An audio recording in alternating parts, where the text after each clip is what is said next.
It's just so good when you sit and so bad when you get up. Yeah. You take and leave half your skin.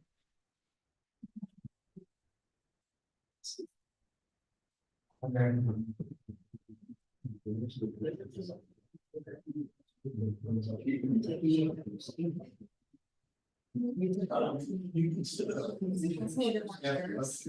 they're looking. If I could have. Sure. Yeah. Yeah.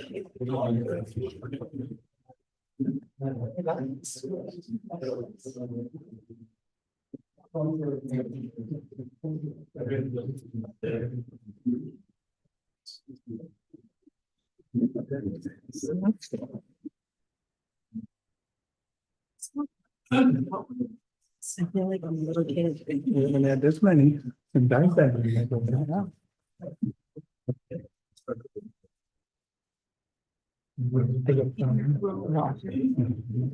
No, I think it's delicious. Yeah. All right, I feel like this. Oh, really? That wouldn't work well for me. Oh, I'm height, so it is. That's me, I'm 5'1". No. My daughter's car, she's 5'3". But I have to like scoot it up and I like. Like not looking through the back of the windshield, the steering wheel.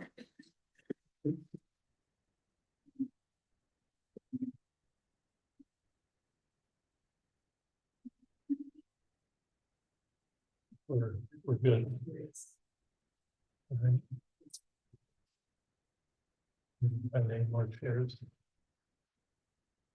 There's 3 that aren't being used right now. Oh.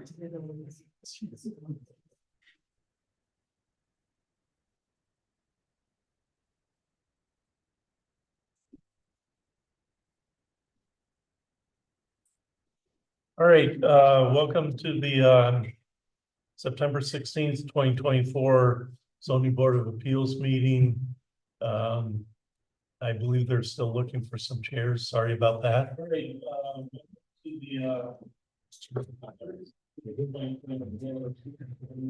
we'll let the technology issue finish first.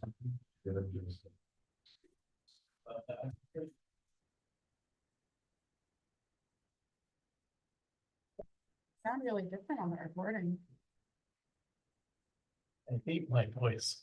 We all do, not yours.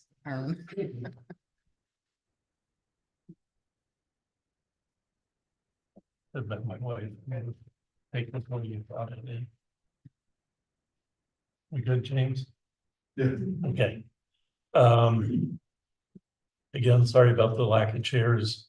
Usually it's not an issue, but usually we have a lot more. We have 5 appeals.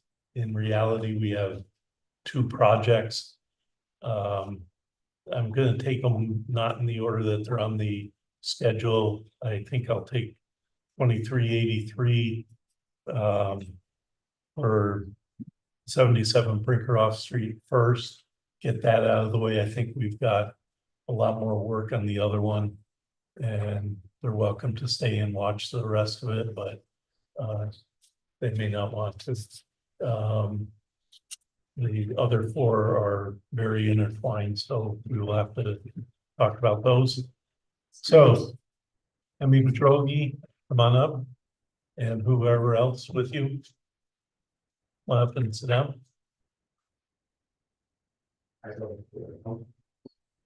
Yep.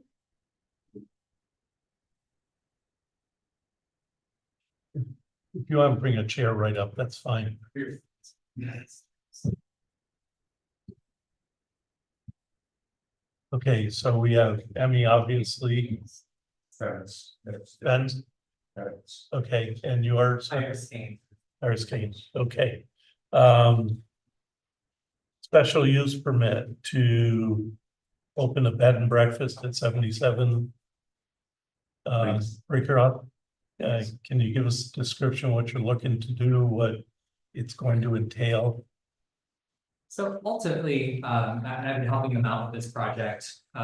These old houses are a lot to maintain and upkeep, and we were trying to find ways to offset some of the vast bills, the heating and electricity, and with it being such a unique structure with a lot of appeal and interest and intrigue in the city. We found this to be a really good way to bring people to the area and make some extra cash to offset some of these, these fiscal responsibilities that come attached to these large old houses. So essentially, we're looking to focus on short-term or medium-term rentals on some of the rooms, allowing visitors to stay, offering, meals to them in the process, and, operating it like a bed and breakfast. Okay. How many rooms are you planning on? That's it. We say 6, we have more than 6, but usually the 6, but it's quite a cold, but bathroom includes that. Okay, yeah. Yeah, and I'm assuming exits and what have you. Yeah, That's there's an exterior metal staircase that leads from the outside to all the windows of access. Oh, So there's okay. like an emergency fire escape and Okay. whatnot, so. Okay. What do you see as your clientele? We're hoping that obviously a lot of our traveling professionals, I have a lot of colleagues that are in the nursing business here. We do get a lot of traveling nurses that come through, but even just curious tourists or like I said, a house like this kind of it intrigues people and entices people to stay just to see the architecture. And it is a really prominent house in Plattsburgh. It's not every day you get to stay in such a well-preserved piece of history. So it's the goal is really to make it as educational as much as it is an experience for people. That's kind of where we're at. And obviously, our goal is once the new zoning laws take over, we're looking to pursue maybe a tea shop or something in the future. That the boutique hotel status would be something in the future. But for now, we figured this was the best option just to get revenue coming in. Well, I appreciate the historical aspect of it. I mean, I was raised in the city and I've never been in that house. Oh, it's amazing. Yeah. Stop on over. My wife's been through it. She loves it. I don't know why she's there, but First time in big restoration, so I came from Europe in 2000, and so I did lots of restoration. I used to work for the Sotheby's auction house, and that's why we get in love with this house and together with Emmy. So we put on the market, but it didn't went away. It seems like it's a sign to show up. So we have to go forward to make a good opportunity for the city to explore and to make it nicer. okay. And parking is not an issue. You have all the. No, I believe there's 9 existing spots, 12 existing spots on the property right now. We can repaint the lines, but there's plenty of parking. There's a ton of street parking, which I know we would have to apply for an area variance to have that be considered, but that's in the future. But for now, just for what we want to do with the bed and breakfast, I think we should be okay with that, to my knowledge. It's also worth stating too that, this is a 14-bedroom house, even with existing zoning laws, we wouldn't be able to rent out to max capacity, because you can only, up to 4 unrelated people at a time. So basically, 14 bedrooms, almost every bedroom has its own private bathroom. It just makes sense to do it this way. We don't have to adjust anything with the structure. I mean, it's perfect the way it is. And, the goal is to use this money to maintain and preserve the historic nature of it. We're not trying to tear anything up or remove anything, the goal is to keep it as it is and preserve it. And no work done on the outside per se, no additions or anything like. It's a little renovation, but not major construction. But nothing on the exterior. No. no more footprint or anything like that. No, I mean, the building's in great shape, you know, just minor things, like I think in the future. Looking to just extend the porch out or, you know, glass it in, so there's some kind of weatherproofing, there's, you know, wraparound porch, but. No, I mean, as far as like any safety concerns, there's really none. Was it that, there's kind of a gazebo structure, if I remember right, is that what you were thinking, turning into a tea room? So the cathedral, the chapel inside with the hand painted No, windows. that was sort of It's to the left when you're facing the front of the building. oh, that's where you're thinking of putting the tea room. Yeah, yeah, because we have a wheelchair accessible ramp that goes up to the front entrance, and then that way we're able to accommodate.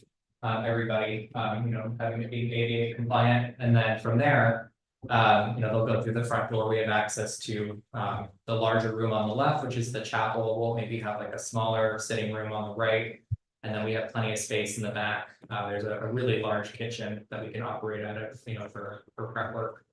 So, but that's, you know, down the road, but just for the B and B for now, you know, obviously. We've got rooms, we wanna rent them, and I think it's a good deal to pursue this, you know, because we want to make sure that we're doing things the right way and, you know, offsetting some of these heating bills that are coming up sooner than we'd like. Okay. Anybody else have any questions, comments? I have a few questions. So you answered one of them. There are a total of 14 bedrooms and you're choosing 6 of the 14 to rent. Correct, yeah, Are there are definitely some rooms that are nicer than others, so on the 3rd floor, there's the old ballroom, I think where they house most of the nuns. But some of the 2nd floor bedrooms are more architecturally interesting and they have their own private bathroom, and that is what we're gonna focus on, primarily putting visitors, just because there's a lot more privacy, you know, and so on and so forth, the rooms are larger, so they're a little bit, you know. That was my question, were they all on the same floor? Or is this gonna be like a multi-floor? And mostly it's in the 2nd floor and we have only one in the 1st floor. But it's separate entrance, separate the second. And you're currently living there? On the upper floor? On the 1st floor. Oh, the 1st floor, okay. Are you gonna be offering food? Well. That's it really depends of the client and we usually just offer from the house. Okay, They have a garden, you know, so. okay, And we try to make everything organized for the future to have to come most everything from the garden and to have everything from outside of Plattsburgh from the farmers. okay. Fresh. And my last question, I'm just curious, you had mentioned, small to moderate stay lengths. What were you thinking? Just curious what you meant by that. Well, I mean, as a bed and breakfast, you know, obviously it's easier to maintain something when somebody stays a couple of days versus like maybe a night at a time, so we're not gonna put a limit on it, but. You know, from what I've seen with other people here that have done rentals, especially to your traveling professionals, I mean, they typically range from. You know, a couple weeks to 6 months, so it just really depends on, you know, we're gonna be obviously selected and we'll try to vet, you know, as much as we can, but obviously it's still a public thing and we wanna invite people to stay and enjoy their experience and check out Plattsburgh and, you know, hopefully it's something that could be, you know, an attraction for the city, you know, rather than it just being a private business. It's something that, you know, people can look forward to coming back to visit. Did that change anything with the length of stay? No? Okay, Not if they're calling it bed and breakfast. okay. I didn't know if there was a limitation of its stay for that. That'd be a business. question for Kyle. I don't think so. Definition of bed and breakfast includes providing accommodation and meals to transient travelers. 6 months seems a little longer than transient, but I'm not marrying War Webster, so I don't know. No, actually. Anybody else have any questions? Okay, I'll open up to public comment. I would like to just limit it to public comment on the application in front of us and not necessarily get into ancillary discussions about the future code or anything like that. That is for a discussion elsewhere than here, since we don't necessarily have too much sway over that. Okay. Anybody want any comments? Ron? Yes, Ron Nolan, 47 South Street. First of all, I've known Emmy for probably 40 years. I don't know ages. One of the basic tenets of zoning is to say my property is unique within the district and therefore should be allowed to vary from the ordinance, and it's certainly a unique property. I live less than a block away. When the original application came in for the tea house, I didn't even actually have much of an issue with that. I was very concerned at the time about the concept of doing weddings or memorial services or things that required a lot of public attendance. I was very concerned about its effect on the density and quality of life in my RH district. I mean, I like to know all the colleges, they're really well controlled and it's been great. And I personally see nothing wrong with bed and breakfast there, especially use permit, which is, I'm fine with saying is a matter of right. However, I do want to, I think that whatever, when it should be granted, and when it's granted, my concern would be that there is a leeway about other types of uses that might be felt to be included, such as public use of the eating and breakfast facilities as a big concern to me that's on public. Although I did not disagree, I did not have a big issue with tea house person. I felt it was a certain neighborhood convenience type item and use that would be appropriate. I was concerned about mocktails. I'm just talking about the things that could happen. Because eventually something as we would often see in zoning, so for that after a year ago, we just can't make it with mocktails, and we need to be able to get a liquor license. We want to have different parties. That would be my concern. I think that my understanding, there's actually been some residential of the property. I think the bed and breakfast is a good use for building a property that is unusual in the district and is different. And if it was to say I want to do multi-family, or I want to have more than 4 non-blood related adults or whatever, and so on, that would be a concern for me. Anything that would require a parking variance for this particular property, because sometimes that's adequate. When it comes to residential uses, I think that's an issue. We can't depend on state parking. So what I would tell you is that with carefully worded special use permit that makes sure that it's clear that it's for bed and breakfast use, and that the eating facilities at this time anyway are not open to the public, nor would it lead to something with liquor license and public consumption, etc. Would be my only real concern, and I think it's a wonderful property. It needs to be maintained. It's expensive to maintain, and we should help. Thank you.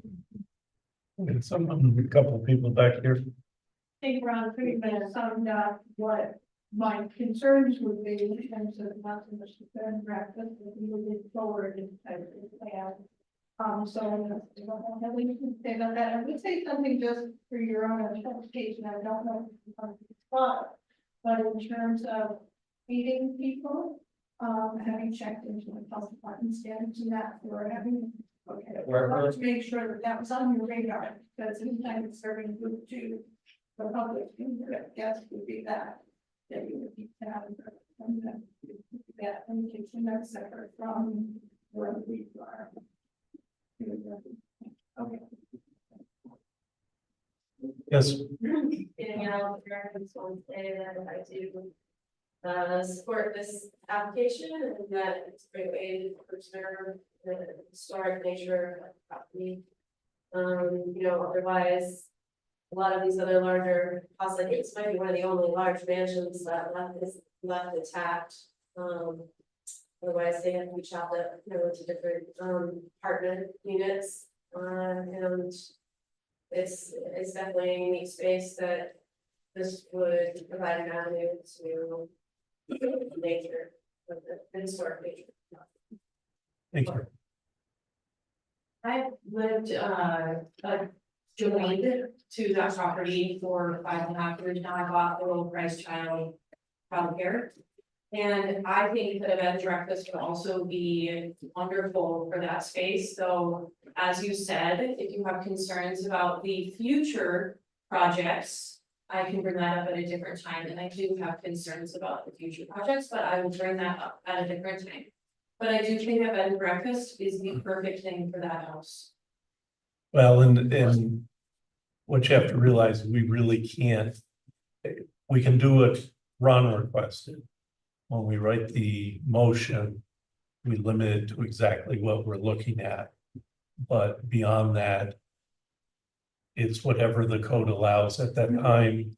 If you have a problem with what the code is going to allow, that's something you need to deal with the city council and that sort of thing.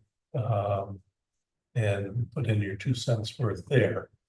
Because once it's in the code, we don't have a say that, well, just because it's in the code, we don't like it, we can't do it, we can't do that. We have to live by our code, so. Somebody else had a hand back there? I was just worried about parking. I live at 63 Gringerhoff, Mhm. and there's been at least one I can think of. I think last summer there was something on the property. And the parking, people were in my driveway, people block our driveway. I live across catty corner from Tom Latinville, and my house is on the historic district. Historic registry of Clinton County. I just worry about parking. The memorial service that they had last year. I had to write notes on cars. They were blocking driveways. There's apartment buildings there. There's other businesses. You got the Y and the library. And I think parking is difficult already. That's the only thing I worry about. The house is beautiful. I've been in it. I've met Penny. The parking is my big concern. But am I correct, your concern is for future uses, not necessarily bed and breakfast use? Well, if there's so much parking, I don't know why they weren't parked there before. They were clear down on both sides of the road and bring the memorial that they had last year. So I don't know exactly how much parking is there. The fishermen come into town that have boats. There's a lot of people that like bed and breakfast. I just worry about parking. Okay. Valid concern, and actually, that's a valid concern about parking with boats. Well, people don't follow the parking rules now. Yeah, That's my only concern. I may Yes. say too, you know, our goal in the long run as well is to add additional parking on site, especially. You know, if we do pursue the boutique hotel status, we will have to add parking onto the property, so that is something that is on our radar, you know, just that is a concern for anyone, you know, we're listening to those concerns, keeping those in mind, we do want to. You know, make sure that our guests are respectful of, you know, the neighbors around, you know, we don't want this to be a rowdy project, it's, you know, we expect. You know, organization and you know, clear rules and expectations of our guests. Yeah, just as they expect things of us, you know, as a provider of a service or, you know, the space to stay in for a while. So, you know, we want to make sure that we're maintaining that organization with the parking, keeping an eye on where our guests are parking, so on and so forth, so. I didn't notice, I'm assuming there's still a fence all the way around. Correct. Yeah. Is there access through that fence between Ellen and Catherine? So I think the only access point currently is on, what is that street? To the right of Breaker House? Catherine? Yeah. Yeah, I think so. The only entrance right now to the mansion is through Helen, as far as parking goes. So, Are you counting the outbuilding, which is Yeah. kind of the garage, are you counting that as part of your parking? correct, those are parking spaces there, and then there's additional parking in front of the carriage house as well. There's. But not in the carriage house, you're not considering it. Yeah, and then, eventually, the goal would be to add additional parking. There are a couple of other entrances that are currently not set up for cars to go in. But we can, find a way to add that in by opening one of the gates up and adding that parking there. It would just make sense in the future, especially as, if this thing expands and grows into what we're hoping for. But I think for now, we definitely have more than the allotted amount needed, to my understanding, so.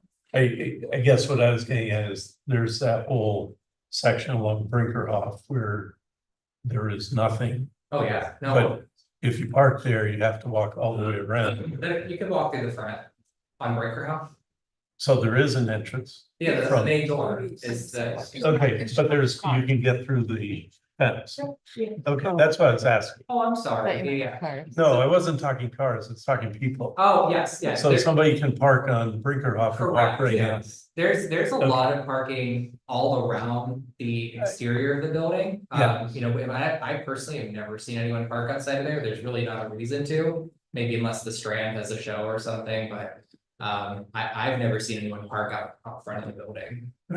Cause your issue was west of Helen, correct? Yes. Or right around Helen. I've seen parking the whole length. From there all the way, Well, I mean, if they were parked there, it wouldn't be blocking anyone's driveway. no, That's, you can get in the front there, it's beautiful. Yeah. There's okay. gates along. You can make it right. I just know with the place next door to me, No Tax, they have a bed and breakfast upstairs. And the parking is already an issue. We're next door. That's all I have to say. I love the house. Okay. Love the area. Where's my cat?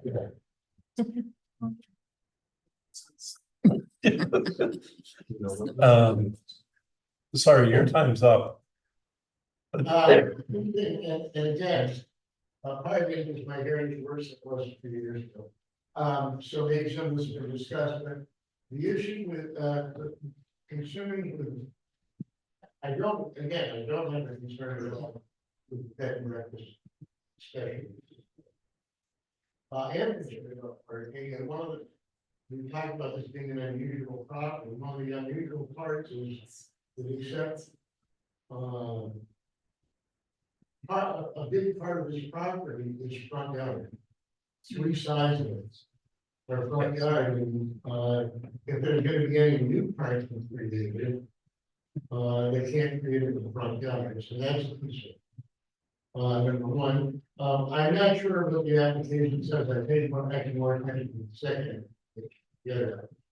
But I think that it should limit or state the number of rooms to be used and number of adults, maybe it does, I don't know.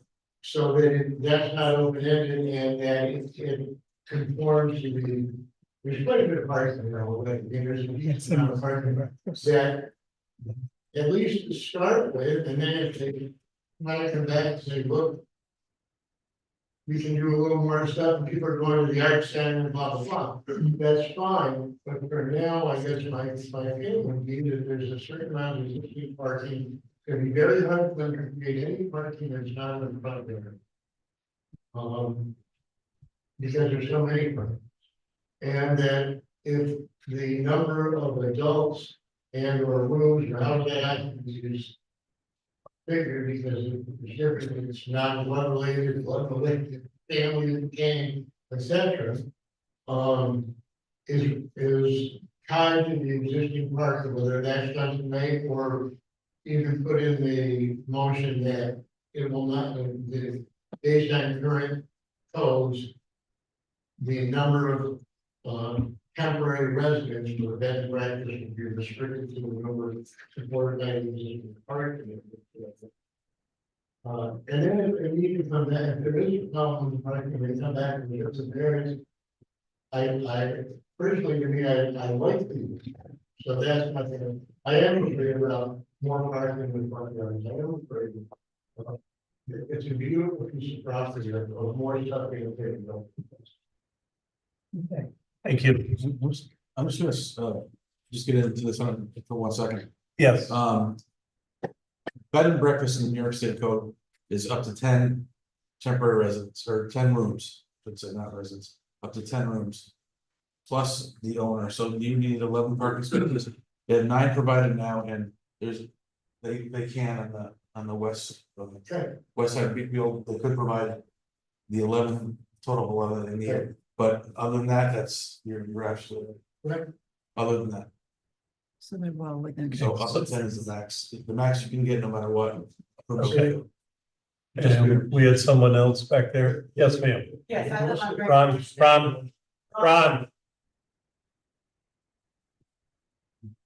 I live on Brinckerhoff Street and I certainly support the proposal that they're making today. And down the road, if things change, then we'll be back here, Yes, right? yes. Thank you. Anybody else? If not, I will close the. Oh, yes, we did have a letter from Carol Plepper in support of it, basically saying everything that everyone else has said, that it'll go into the record, and talking about having or investing a great deal of time, money, but so here's one in support of it also. All right, then I will close the public hearing portion. We not only lost chairs, I lost my gavel. Okay. Now let's get into the seeker.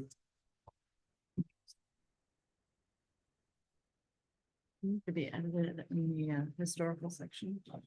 Well, there's a bunch of issues. One, right in the beginning. We need to take out operated tea house. Oh. On the first floor.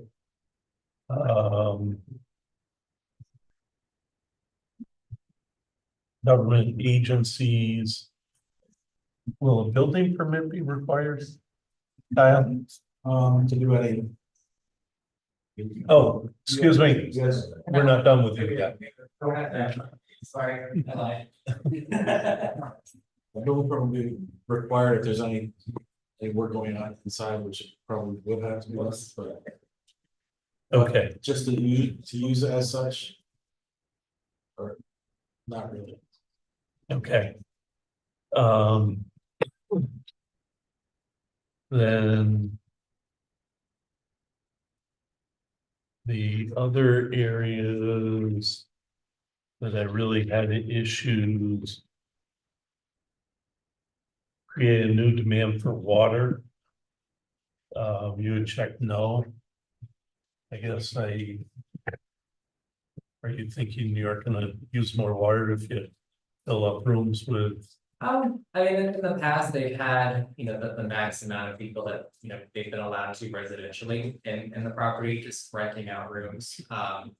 And as roommates, and I don't think that's gonna be that big of a difference. Okay. When we convert that over to the bed and breakfast. Personally, I maybe 1 or 2 additional people we may see a slight uptick in water usage, but I don't foresee it being a large percentage. No, okay. And one thing we talked about, lighting and sign. you make mention of it here. Obviously, there will be some need. What are you planning on doing for lighting and signage? You're referring to like exit signs and, or what do you mean? Well, exterior, Oh, okay, understood, you've got in here porch lighting, pathway lighting, lighting on a sign. gotcha. What are you doing, Rev, had a question, what are you doing for a sign? So I think you were gonna make a sign, you were gonna light it, right? Yes, For- make it lighted signs, and also we have big lights exterior what we didn't use yet, but we have for the parking lot and the exterior front lights at the house. Okay, Also, we can provide those solar lights around to Okay. be more. what are they limited? What are they limited to for a signage? Or if it's approved, it's 24 square feet total. Okay, But it meets the permit, though, correct? Yes. The sign doesn't. and. Facilities serving children, elderly. You did not. Answer that, oh, before that in E1. Remove tea house. E1A. And. But then facilities serving children, elderly. Within 1,500 feet. You didn't check yes or no. So that one we weren't sure about, just because the senior center is super close by, I don't know if that matters or. That does as well as Stafford Middle School. Okay, I think it's outside of that range, no? 1,500 feet as a crow flies. And that's from the corner of your property. Gotcha, okay. What's your opinion, Kyle? I'm sorry. Yes. Stafford Middle to the corner of their property. 1,500, Didn't we do a, I can A try to thing. pick it up here real quick. I would say it's probably farther. okay, I think I Googled it at one point, because I was a little confused about that one too, I apologize, this is my first rodeo with all this, and yeah, when I was looking at the property line. I had figured that all of those 2 points of interest were outside of that range, therefore they didn't apply. okay. And are there any group homes? For elderly, No, it doesn't have to be elderly. the only thing I could think of is Marie Duval. I'm not sure if that's considered like a group home or not. What is it? The Marie Duval home is for recovering. Yeah, It's a recovery house. yeah, I'm not sure if that's. that would be considered a group home. I would think so. Yeah, ARC homes. 75. it's what? 75 Oak Street was a 20-bed Okay, substance abuse facility for men. okay, but there's nothing on Brinkerhoff. No, Just the Marie row house. Yeah. I think that might be in range. Yeah. So that would be in range. Okay. What else was that? Oh, gosh, it's it's near Pleasant Street, no? It's like the second house from the corner on Pleasant Street in Breaker Rock. Going down towards downtown. It's like 2 down from Captain. Okay. So we need to include that once we figure out what the negative is.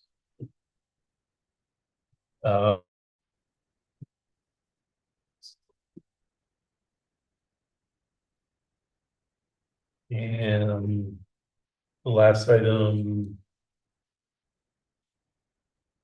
I don't, because the print isn't good here.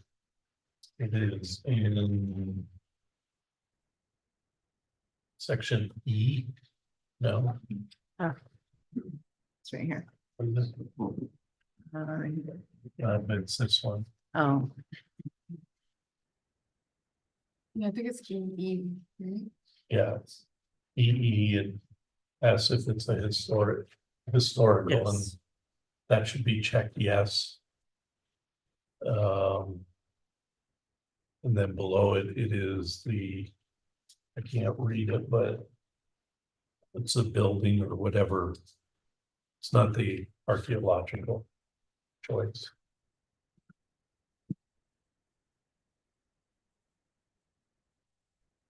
Other than that, unless anybody has any, I'll entertain a motion. I make a motion that the chair review the full environmental assessment form for appeal number 2383 and sign that no small impact may occur. A second. All in favor? Aye. Okay. I will entertain a motion. I'll make a motion that for appeal 2383 for the special use permit to allow a bed and breakfast business in the RH district at 77 Brinkerhoff be approved for rental of 6 rooms maximum at this time.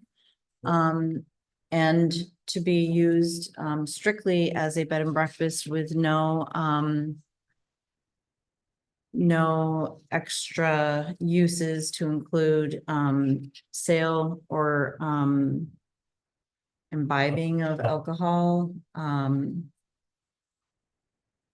Also, it should be noted that the current parking is sufficient for this request.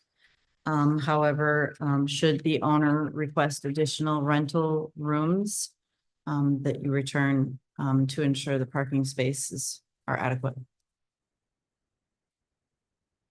Second. Second.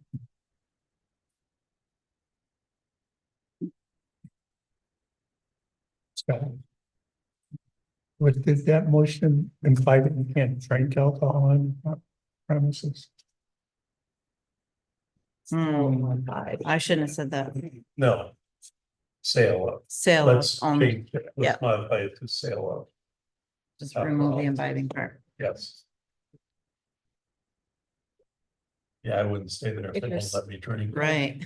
That'd be-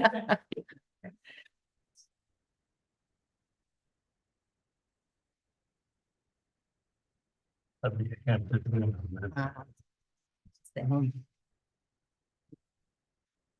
No, I can't buy. Well, I'm not alternate today. Everybody's here.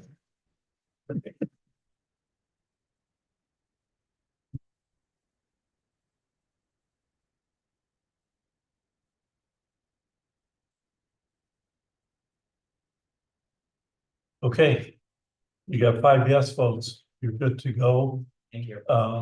Hopefully, first off, thank you for participating. Hopefully you listen to the concerns moving forward. And kind of read the room as to where the. Like could be. It's a good idea. When here agrees, it's a good idea. But there are limits to. Work, guys. Okay. Thank so you. much. You can go.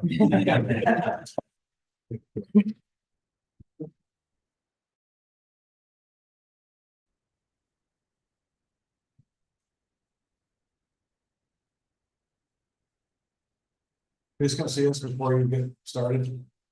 Right?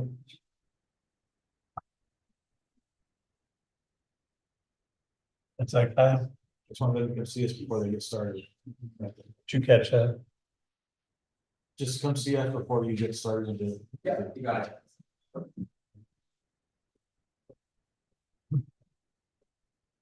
Okay, Danielle.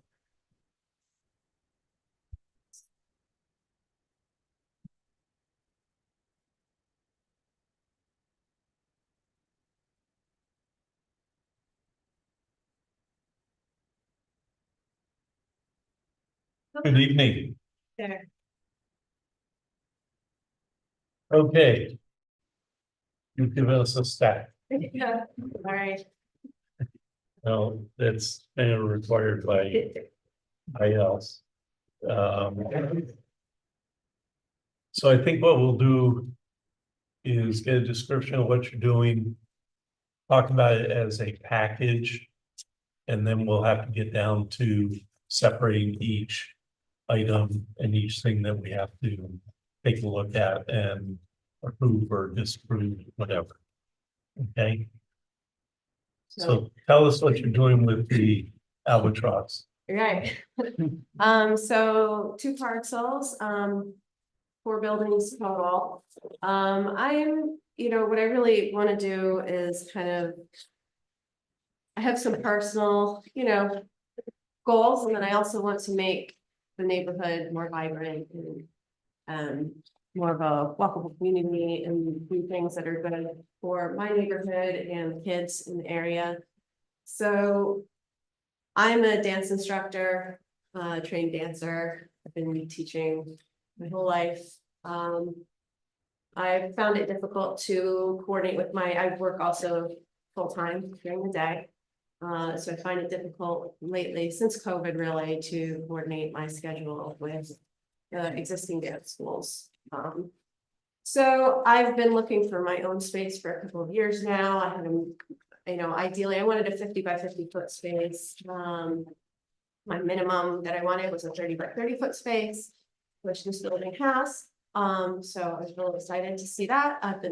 And I live right down the street. So I live about a block away, from this spot. So I contacted the current owners and have worked out a deal with them. I am representing, the current owner in this application. So I do not own the property yet. This is sort of,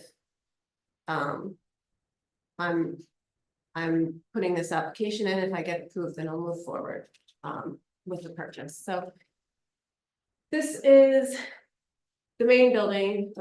This is where the studio will be, in the back room. I also want to have, I want to be able to offer kids arts-based programming, after school. Of course, I would have to do some fundraising to find people to provide that programming. I work until 5 p.m.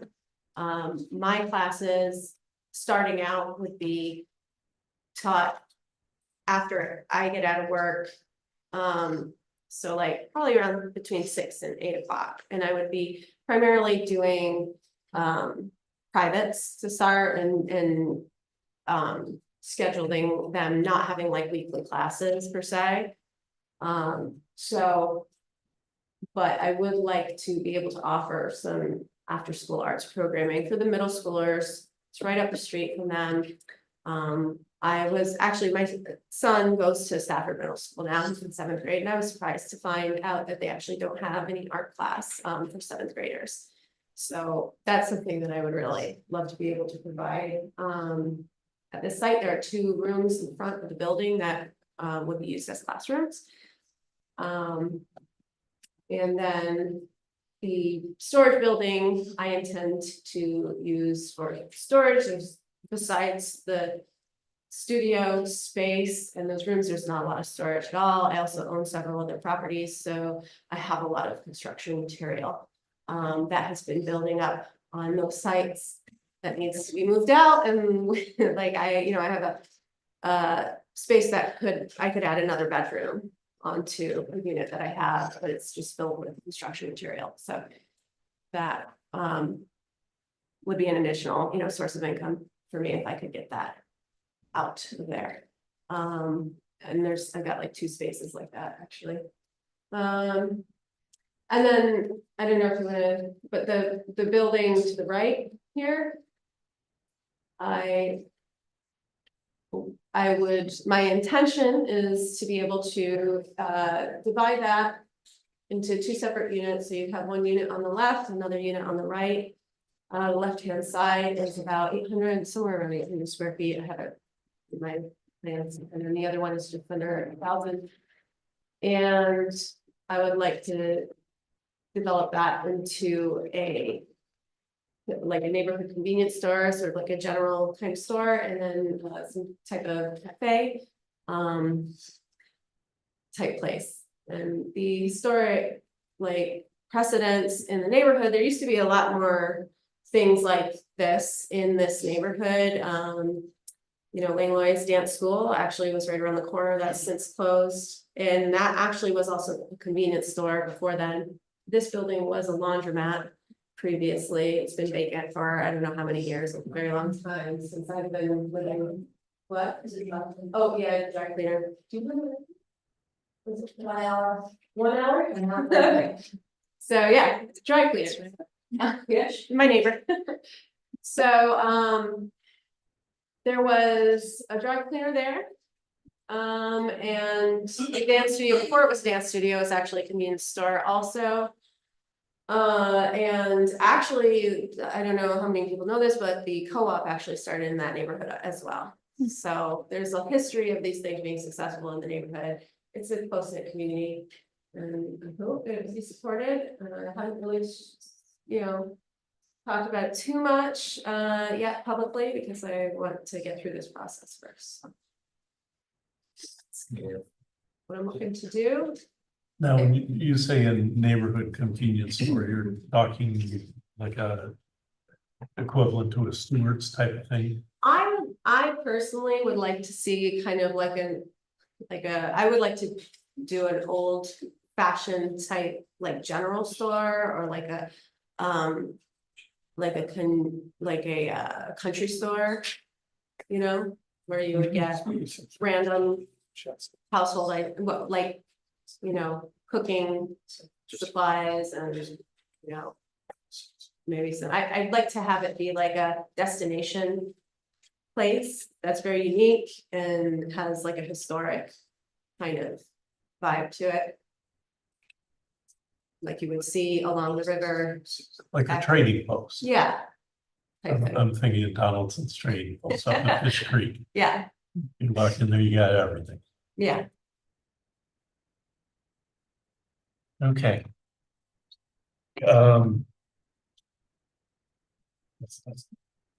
What is your intention or for the property lots per se? Property what now? The lots themselves. Yeah. I mean, this would be a lot easier if it was one lot Yeah. pre-existing, because most everything would go away. Yeah, I would not be opposed to combining the lots. You know, once that is, I know the new zoning. You know, rules are coming out, and that would be probably more amenable to that. So, The problem is the number of structures. Once you combine it, yeah. it makes it worse because it adds another structure, Mhm. and you're already over the allowed, but the new zoning in theory is going to allow more. Would your intention be to run all of these businesses or like lease them to other operators? So I would be running the dance school for sure. After school programming, I've honestly, I'd like to do some fundraising, find some other people to run that. I would also really like to develop a youth led program where like, it's mostly, you know, we have board members where there would be like a nonprofit that would run that programming and have a lot of youth on the board. And then the business in the other building, I would like to own. I don't know if that's gonna be a possibility. It all kind of depends on financing and what comes through. If not, then I would, you know, I'm definitely renovating it to a certain point. And then once it's, you know, not quite finished, I would decide whether I'm going to move ahead with this plan or rent it to another, you know, business.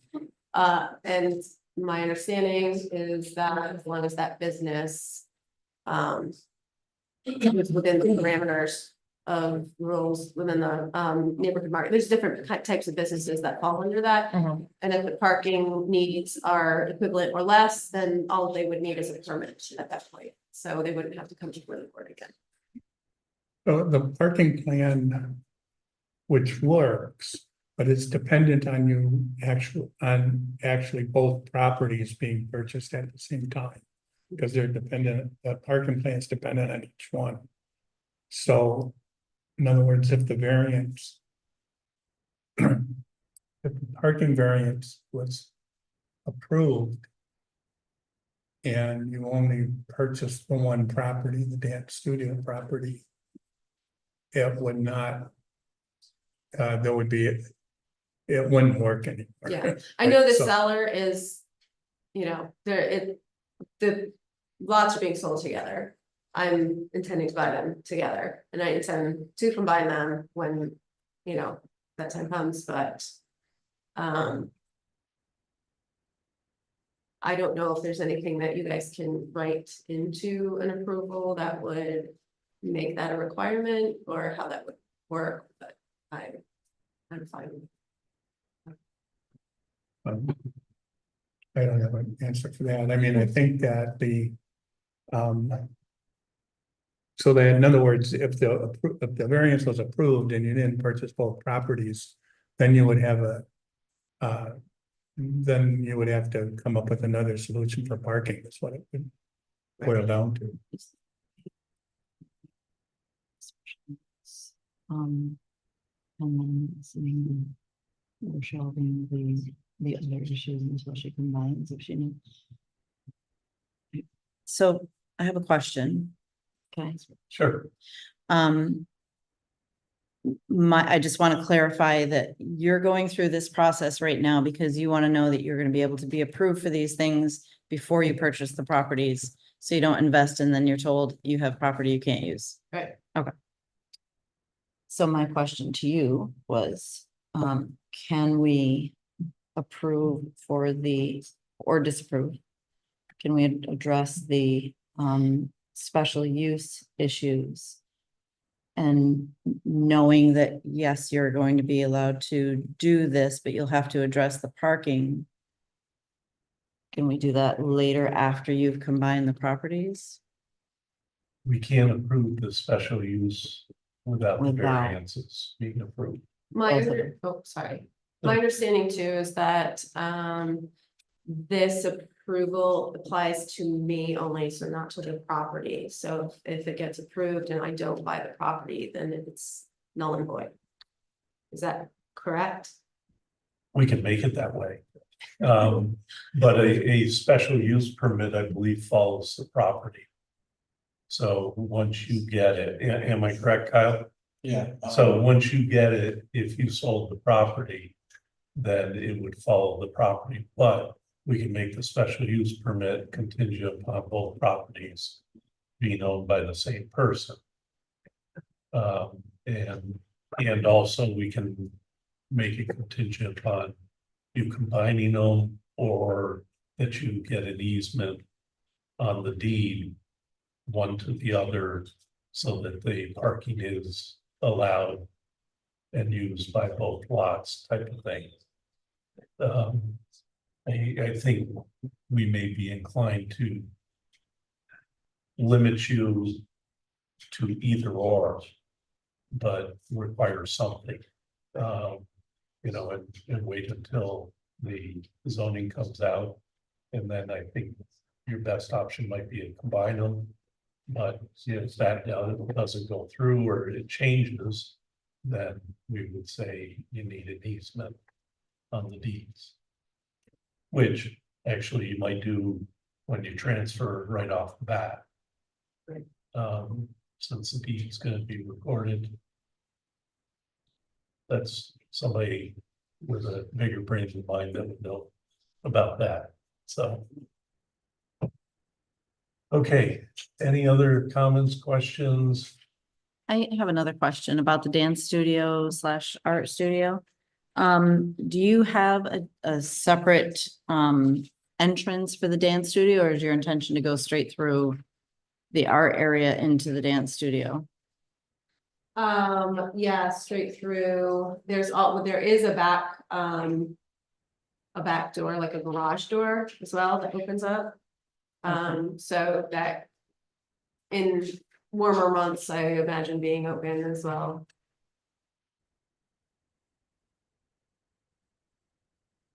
I'm just saying, you probably would have to put in an entrance just for fire purposes. That'd be my assumption. That's something that you would probably have to like, building codes, the building codes officer.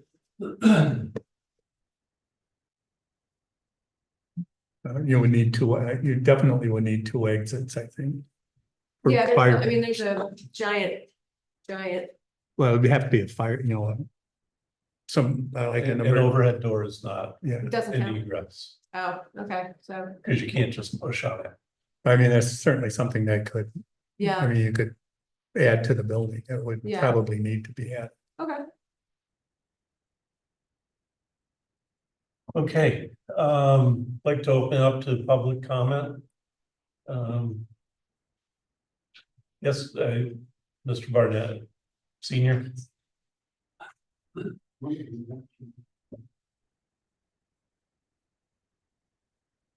evening. Good evening. We kind of wanted to talk.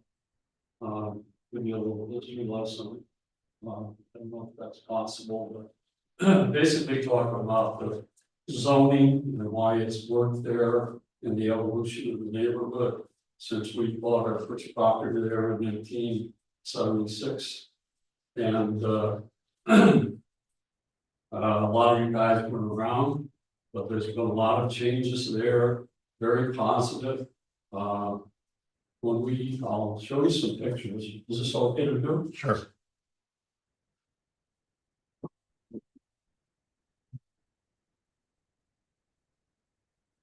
We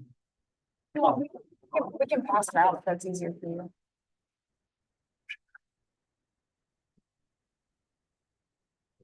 I know what that is.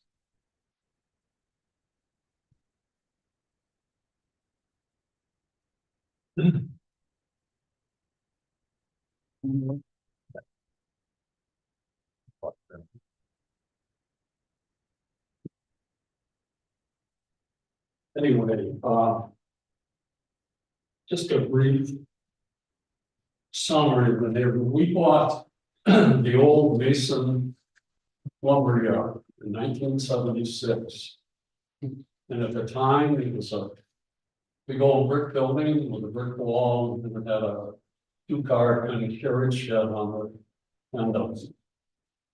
And to make it possible to build units there, we actually had to purchase the long laundry, which was across the street at the time where our parking lot is. Carl Mercado was got a urban renewal at the time, and so it ended up the urban renewal department in the city bought the parking lot or bought the building, tore it down, and then sold us the parking lot back. And so it worked out, and as a result, well, any golfers? Yeah. The bricks from that are the walkways and trailways on the Barracks golf course. Little history. But anyway, this was the main building.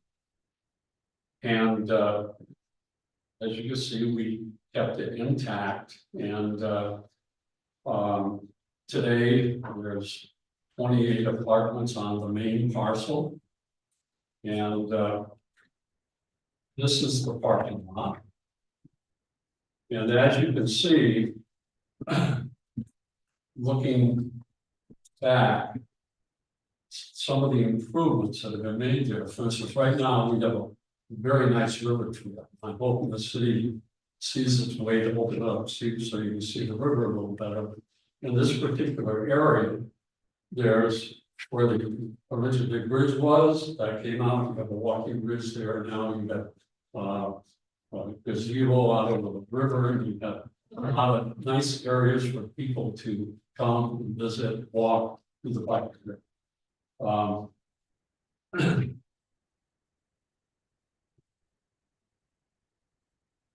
Then. Moving forward.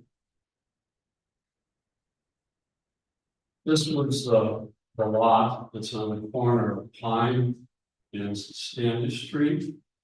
And at the time we purchased the lumber mill, it was basically a brick building with a bunch of rundown lumber buildings in the back. When we purchased that, this was a storage area, and they had a big old wire fence around it and a bunch of odds and ends of construction stuff.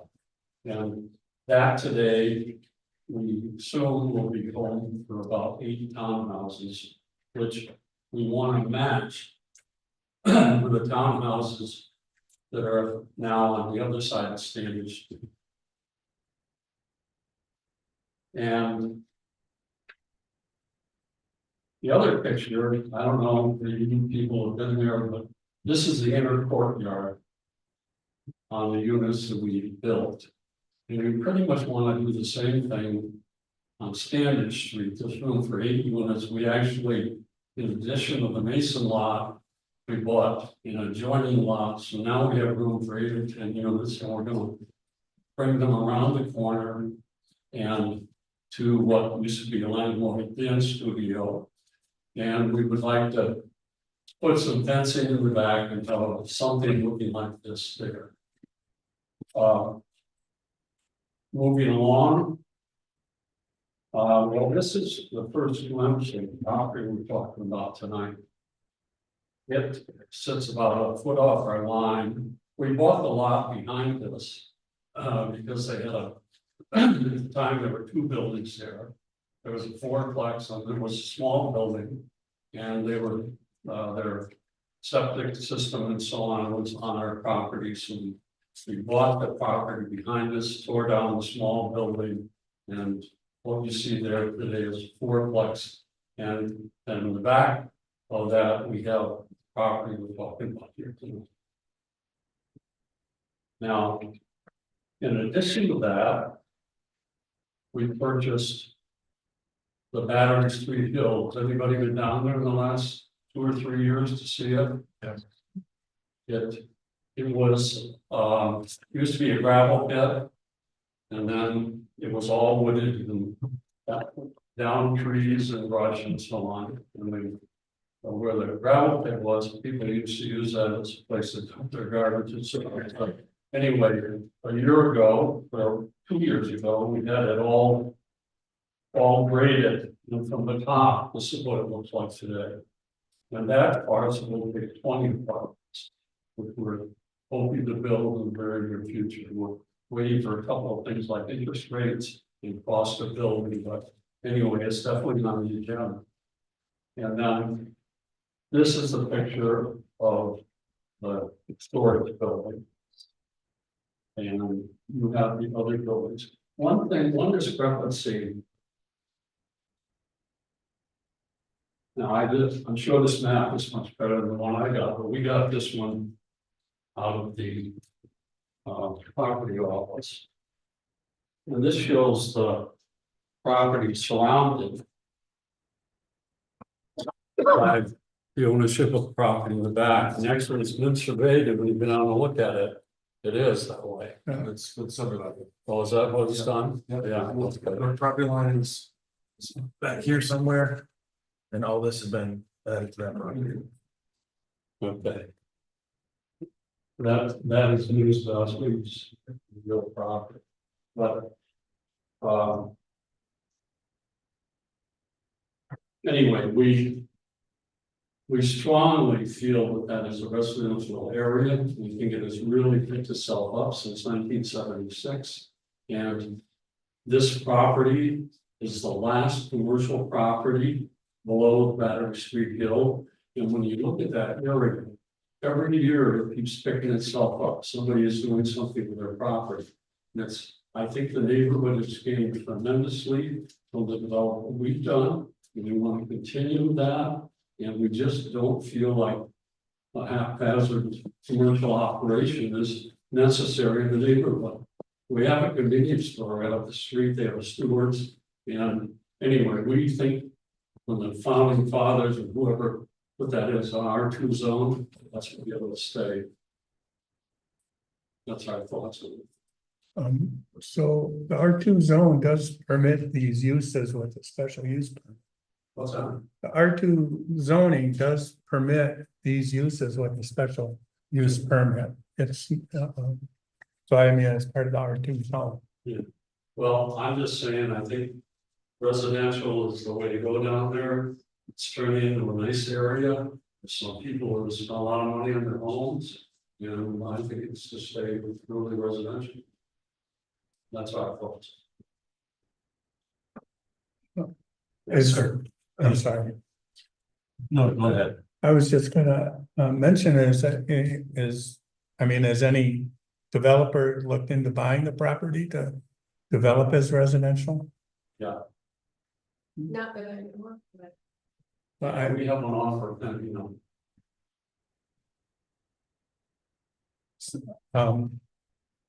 I'm kind of new to the board, and I'm sort of, sometimes I speak out of place, but the variance, so that would, I would consider that that's a separate issue, that if you, if this variance was, if these variances and special use permits were granted, it would not prevent a bidding war on the property. right. I don't know, that's up to the seller, I guess, but I do have, written permission from the seller Yeah. to we saw represent that. It's in our package. the property for this variance. Okay. So, I mean, personally, I can say that I respect the opinion of the gentleman, I'm sorry. What's that? Barnett. Barnett, Barnett. okay. I was gonna ask if you guys represented the sellers, but I guess not in the sale. no, Yeah. we represent, we have a big interest down there, as you can see. Yeah, I'm well aware. We'd like to see it stay residential. And, Okay. it's just been such an improvement over the years, I don't see changing. Okay. I would say, I would argue the point that I think that, these types of things enhance the neighborhood, feel and would actually make the neighborhood more desirable, to live in. Yeah. And, one of the big things that the city and the planning board is working on is developing these walkable communities. Convenience spaces and places for people to gather, and to have community. And I think it would enhance the area. We had a comment here. Yeah, and also what you said about the neighborhoods, I used to live down there way a year ago, and just a comment on your opinion about it being a haphazard business opportunity, I've been advising Danielle on business. My name is Justin Sterling, I'm the Vice President of County Integration, the President of Alchemy Corp. We just made fastest growing companies 2 years in a row, 85,000. It's not a haphazard business idea, so I can appreciate how they might have thought that. So I think there's a valid business case here. Second, I used to live in the neighborhood actually closer than Danielle does. Next to Grace, who lives right there. I had 2 children and had a small boundary within the neighborhood. I sent them to Stewart once by themselves at the ages of 10 and 7. They found a hypodermic needle on the way. So I stopped that, but I think the local shop that they can go to would enhance the area. I think an after school program next to Stafford Middle School, it would have been a school I stayed in the neighborhood, would enhance the area. The barn house I've done business with for years. Amazing properties, amazing development, but half their tenants didn't use the parking across the street. They parked on Standard Street where I live, which caused issues with parking for us. What she's proposing isn't gonna have a huge amount of traffic. I think it's a small locally vested interest in the neighborhood that she's building, and she owns a property that she lives in, just in the same neighborhood of flats. Next to it, she owns the property, she redeveloped it. The rent is so unbelievably affordable. What we charge is $1,100 a month for this whole house that she built herself, brick by brick. And I helped when I could. She owns another property just across the stoplight, where that street turns into a one-way street. that she's taking care of and turned into a community center as well. I've personally proposed music for her dance school that she's performed in Burlington. This isn't a half measured idea. It's not some dream that's not gonna come true. And I think it will enhance the neighborhood. I wish it was there when my children were there. And while our city certainly needs more affordable housing and more apartments, I think it needs more entrepreneurs that are gonna build things that will build the community up as well as schools and where, not to mention it's not gonna integrate it. Not to mention, I live there when the Duke's owned it. They own the apartment building next to me as well, and I'm watching their skid steers all the time going up and down the street. I mean, we've got Platco right across the street from that, Bobby's Lounge. There used to be a dance school in the area. This isn't a big change in the neighborhood, it's an enhancement to the neighborhood. It's building on it. So. it's my list. Thank you. I would, We sorry, got- can I just We got add? more here. Oh. Yes, sir. Yeah, My name is Bob Rancourt, this is my wife Heather. I'll step up here and show you, we actually live at 23 Walworth, which is right across the street from 24. I'm aware of you, our sons know each other from school. My wife and I have talked a lot about this. We actually agree with the dance studio. I do not, there's a few things that I have questions about. Maybe even with the city, as you can see, as it comes up through here, there is no sidewalk. That has always been a concern, especially with children. I know children already walk up through here daily. But if more are going to be attending any after school things, I think that should be addressed. That's a very big thing. We do not let our kids walk home. I have a 14-year-old and a 12-year-old. We do not let them walk home because there's no sidewalks there. The traffic, I'll be honest, isn't always great. People do not stop at the stop sign here. That's a different thing. Though, one thing that we are not in agreement of is a general store. It is directly right across from our driveway. That area is very narrow right there. And honestly, these parking spots will be backing, it's a narrow back out, but there's times when we go to back out from our driveway and cars come flying up over the hill. Like I said, it's obviously a residential area. We are all for a dance studio and arts and stuff. I think that's awesome. Still a little concerned about the parking and how that would work out, but that could be at a later date. You could ask questions. I do not like these parking spots, I'll be honest. I also have concerns about now this apartment building that's adjoined to this lot right here, that is not on the table. No. Okay. That's so separate. I will be honest, we have lived there 15 years. I am not one to throw stones at anybody, but the people that do seem to inhabit some of these apartments are not the greatest for children. We've had multiple police calls, ambulance calls for overdoses in this apartment building in the past.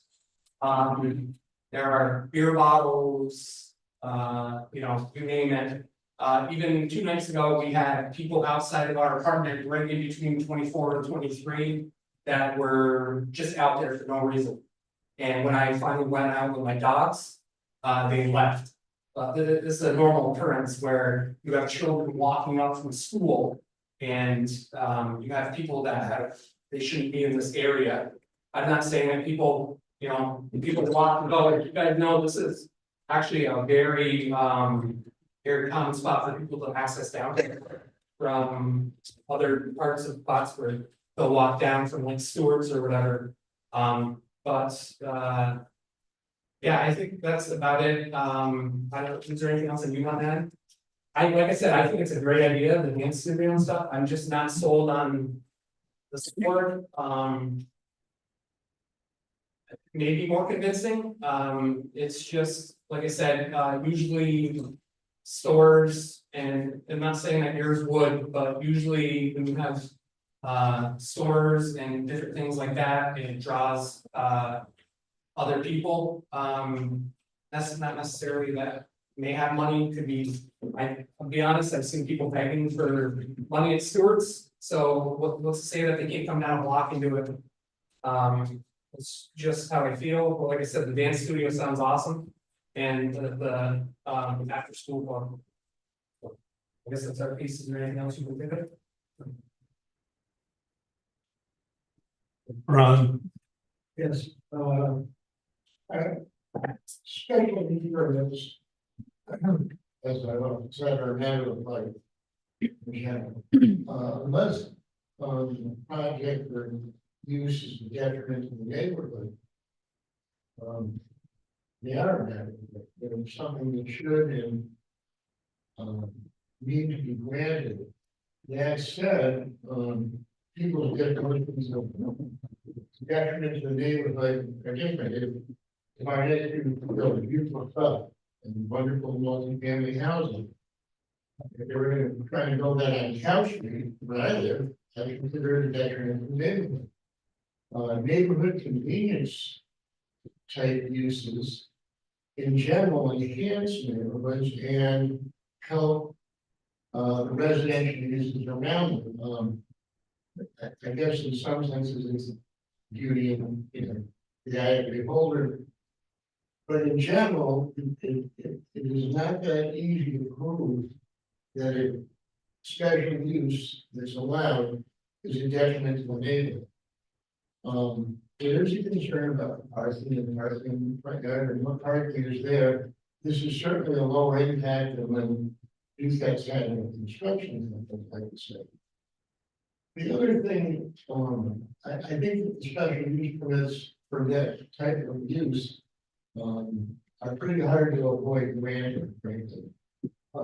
As far as the parking goes, one of the things that seemed to always be a precedent in this board was that when people come and need a parking variance, not for a residential use, I think we were always very strict about you need so many spaces, you're not going to create coverage issues, and you're providing residential uses based on adults, number of units, etc.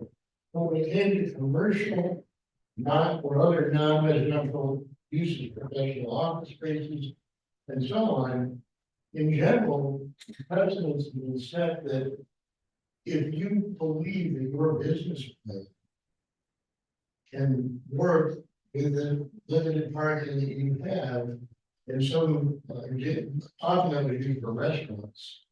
A restaurant by table count might be 40 space and only for like 24, like our sandwiches. And the feeling always was, if you think, and Latitude, same thing, if you think that you can carry out your business plan, knowing that you're having limited parking and only a certain number of people are going to be able to park there and patronize you, who are we to say, I'm sorry, who are you to say, or the board, to say that it won't work? Many restaurants have done that and done very well. Some other examples are the old fountain in Lucas that had no parking. It was able to succeed as a neighborhood convenience store and use. And so, in one sense, I understand the Barnett's concern completely. On the other hand, this becomes an enhancement for a neighborhood that can draw the neighborhood, I would say. And it really is provided to you, unless you can show a real detriment. Like, there's delivery trucks all the time, late at night and evening, or there's, some of their issues in the real industrial. And we talked about that a lot with Bombardment and all the residential around that. But I think that both the special use permits should be granted, number one, and number two, the parking variances are not extreme, and the business plan may either work or not work based on the amount of parking that's provided there without using any on-street, on-street parking. and yes, sir. So I heard about this, initially kind of when Danielle went to look at the property and check things out. I spent a lot of time talking with the community, you know, a lot of families here. Demographically, we are a large percentage of younger families, that really are, desperate for more engagement and more, community-centric activities in Plattsburgh. And I think this is a great way to introduce that into our community. You know, we don't have enough to engage our children here, you know, and let alone safe spaces for them to go to after school or, you know, coming and going. So I think this is a great way to introduce that into a neighborhood that is primarily family-based.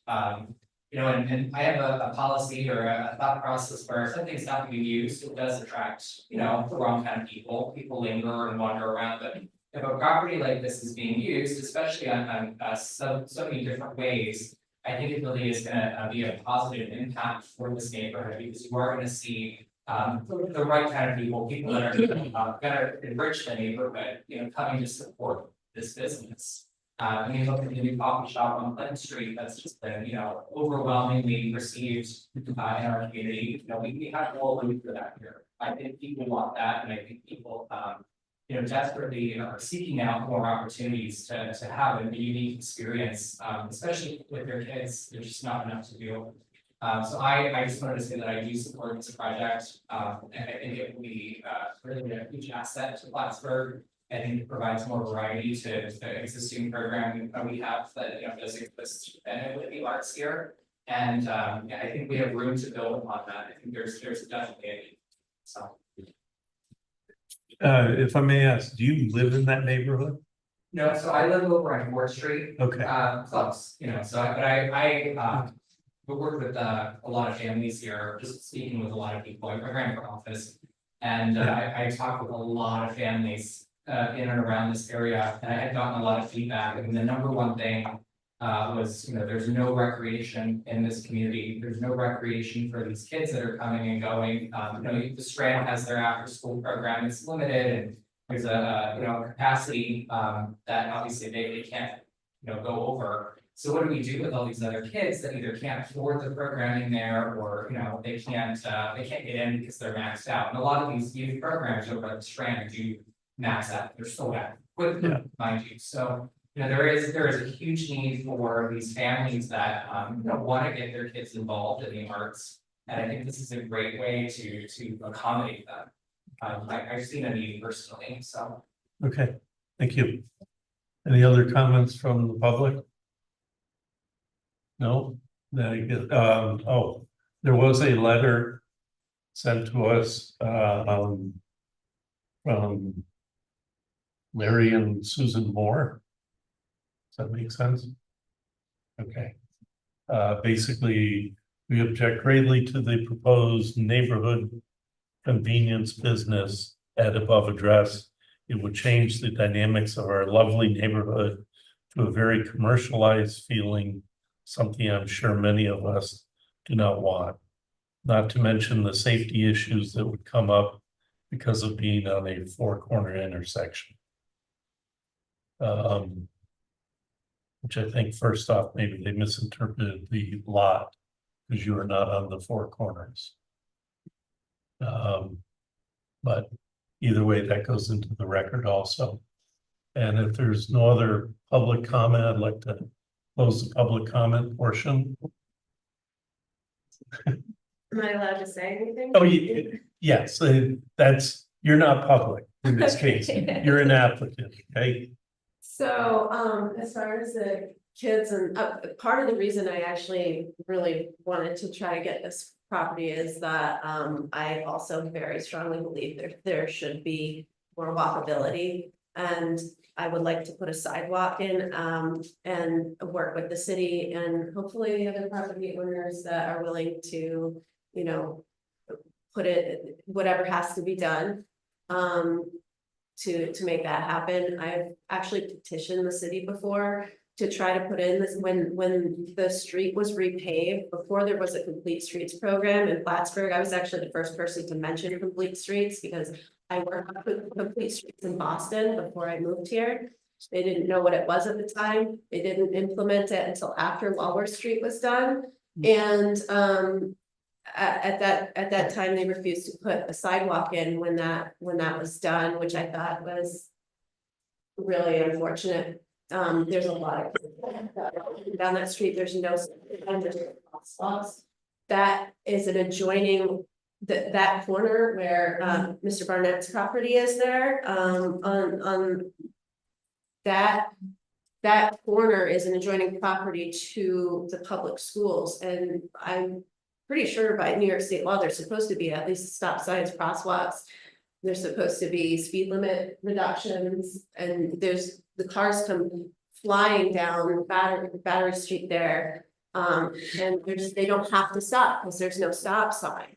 So it's very dangerous. At that time, when I was trying to get the city to put in a sidewalk there, I actually got a petition. I walked along with the neighborhoods, and I had families, I had multiple people tell me that they do not allow their children to walk to school from this neighborhood because of that intersection. So that and the sidewalk all the way, you know, because there's one that starts on where my property is, where Walworth and Pine, when you get closer to Pine, the last block, there is a sidewalk there, but the rest of it, there's no sidewalk all the way to the school. So. And I do appreciate the issues with the parking, that would be going out into that property. I would say though that those particular spaces are already. No, they're not currently used, but they are already. Are we allowed to respond? Yeah, you can respond. I'm just wondering. Really? I just. I mean, I don't know. The only thing I would like to say in regards to the first thing you said about petitioning for a sidewalk and stuff and it not happening. I think that maybe that should be taken into account when we're deciding whether or not going forward with this too, because if the city hasn't put it in the annals to say that they're going to anytime soon. Like I said, I worry more about children walking up that street than anything. Well, where were the complete streets when they did Prospect? What's that? They took out a sidewalk between Broad Street and Ruger on Prospect Ave. No, between Park Avenue here.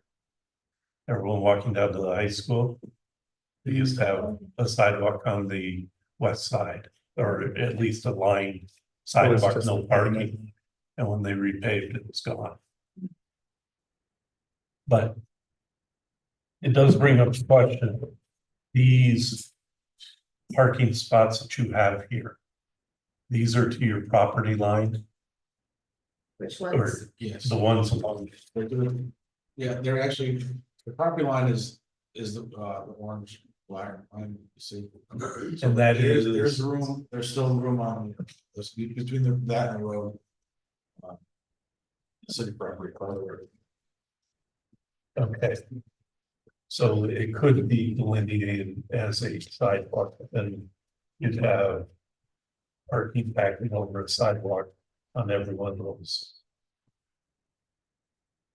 But it would be, But historically, I've been used, we went back and looked at some of those on Earth. And they did use that area for parking. so if they put in a concrete sidewalk, they could do it right from, in theory, the road to their, I don't wanna say yes for sure.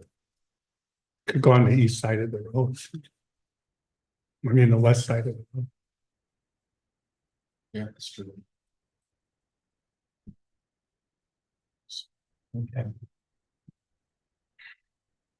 All right.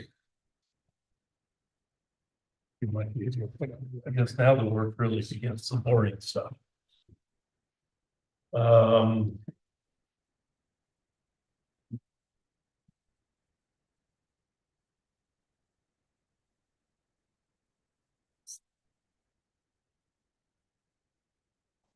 Yeah, that's the variance.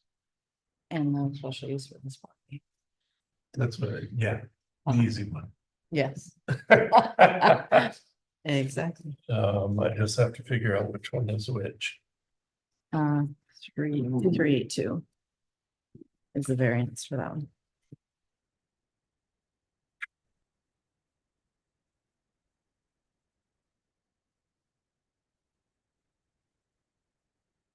I think it might hang on. Yes, Okay, and 2381 is the special use for that. there's one. Okay, thank you. All right, so I guess we'll take these in reverse order. And do 2382, which is the variance.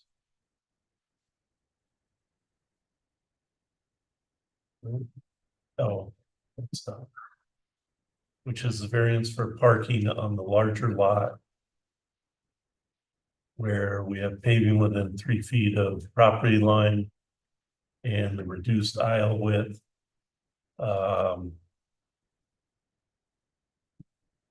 And I guess we also have to. When the time comes, decide what to do about the 2 lots, because this assumes. That the both lots are together. The 24-foot. Aisle width. Is in reality half of that. On that lot. Right, so technically that's inaccurate because you're not actually reducing it to 24 because technically. The owner of this property cannot make decisions on the owner of this property. Yes. So Could you make it contingent on the properties being bought together or something along those lines? Well, but Variance is contingent upon. well, we've got that, but then how do we ensure it stays that way? do you understand our dilemma? That the variance for the aisle width reduction in aisle width is spanning both property Yes. lines, so yeah. So in reality, you don't have a 24-foot aisle, you have a 12-foot aisle. On that property, Right.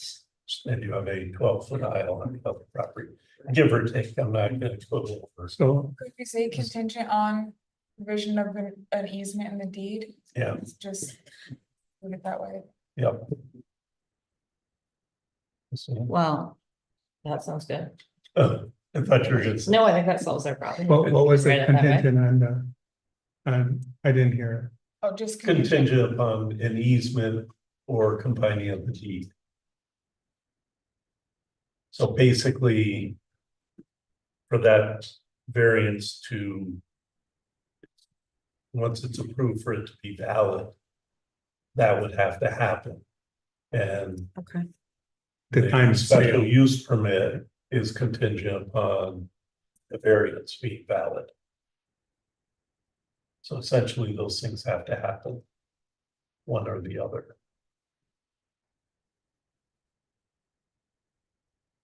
Either an easement or a combining of the property. What's your timeline? What is your timeline? What are you envisioning as a timeline to say, open a dance studio? So. I hope to, let's see, like in the new year, around January to be. In there, teaching, but you know, like I said, it's gonna be appointment based, so. Okay. Until probably I retire. Okay. I have a question too. I realize I don't think any of us asked. I might have missed it. I know you mentioned operating hours after your work. Do you have like a earliest and latest that activities will be going on in these buildings? I would say between 9 and 10 latest, I would be in there. Yeah, and then for the convenience store earliest, like 7, 8 AM? Probably 7 AM. so another workaround. Yes. Potentially. But you would be If probably we're starting the married. dance studio. Very soon. And the convenience store business would. Yeah, there's a lot of renovation This that need to parking happen in that number building. It's Mhm. needs new roof, it needs, both businesses being there's no open and electrical or operating, plumbing in correct? there, so Okay, that'll so take a little bit more time. The other buildings are, just these two, Yeah. this already exists. Because you wanted to rent out space in this. So that's. Well, were you planning on renting out your storage building, or is that for your use only? I'm intending to have it be for my use. Okay. And, yeah. Okay, Yeah. I misunderstood that. Yeah, it's for other So- activities. Is there the ability to add parking here? And remove that so that this is the, Is there enough space? There's not enough space. Because your building is in the way. yep. I have one more question for Danielle. Yeah, go ahead. So would you be contemplating at all the possibility of removing the building? Not the dance studio, but the other one? Yeah. To make a space for, and, yeah, in other words. If it's gonna require that much renovation, you may it's possible that you might consider raising it and building I'm not Okay. intending to remove any buildings. Mhm. It's, you know, So we go with the contingency. I guess the reason I ask is that could also impact the way that the parking is like. I imagine at that point, if you decide that you're gonna raise it, we just might see you again. yeah. Yeah, I'd have to apply for. living permit. Case. Oh, and in reality, I think you have enough room if we said we want the proper number of parking. You have it over towards the rental house. What's that? You have room to put in parking over by the rental house. Yeah, there's actually kind of an empty lot, there next to the rental as well. Yeah. Yeah, But it's That could really be. not feasible. what's that? It's probably not the most feasible. Actually, Yes. there, I was told that there is actually a driveway underneath there. Okay. It's just very grown over. Because they used to drive, apparently they used to drive the service vehicles through there and into the garage this way. Oh, well, okay.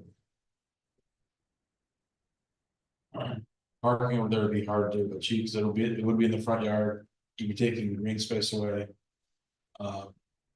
So creating parking there would require more variances. Well, I mean, if you put parking next to the storage. That's not in the front yard. I thought you were talking about the green space between the house and the front, On Standish, right? that's what I thought you were talking. That's what I was talking. No, but we see where that truck is parked there at the. Then this thing here isn't really to Yeah. scale. No. And You're it saying doesn't, it's and it doesn't get into the front yard until you get even with the house, correct? Front yard, which. Parking in the front yard is front yard. Yeah, it's easy doing from. Or driveway. Yeah. Is there? So how would that property with the house, how would that be defined as? Now, where is Do they have a their, backyard? like, where's their backyard? Is there a backyard defined? So when you're calculating green space, where, Okay, so. Parking spaces are supposed to be provided in the city. In the rear or side yard. Or so if it's. Beyond the front of the house, it would be a side. there's almost no front yard. Right, so it would be a side yard.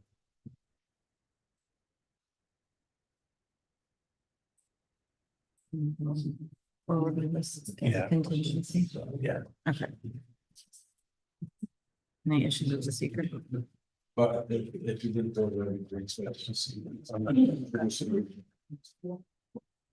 I'm not really gonna switch it. Which one are you doing?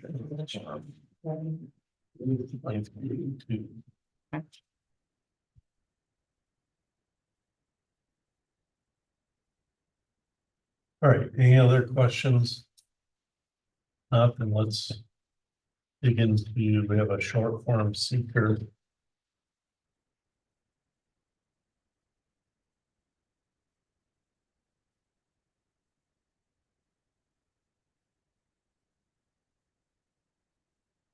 Which, since there's no construction.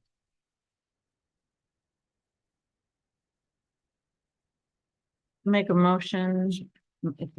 Yes. Okay, I make a motion after review of the short environmental assessment form for appeal 2382. That the chair has reviewed and found that there's little or no negative impact with this project, and I don't have a signature page, but you sign the bottom of page 2, check the boxes and sign. Second. All in favor?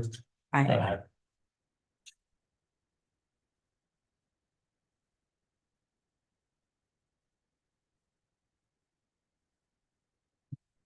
All right, I will entertain a motion in regards to. And this one's.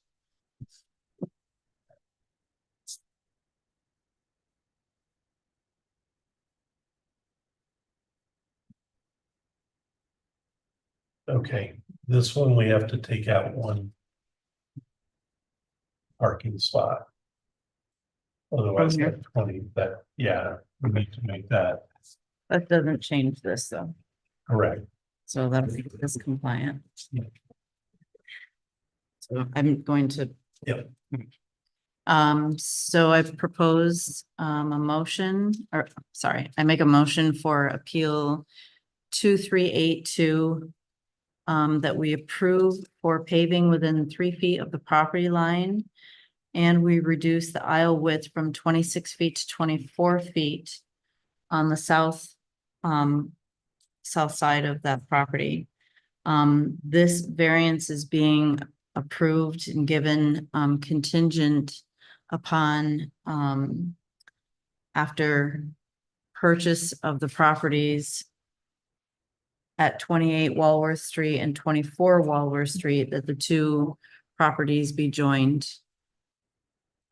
Or that at the time of the purchase of these two properties, an easement be given from the two owners, allowing for passage through that area.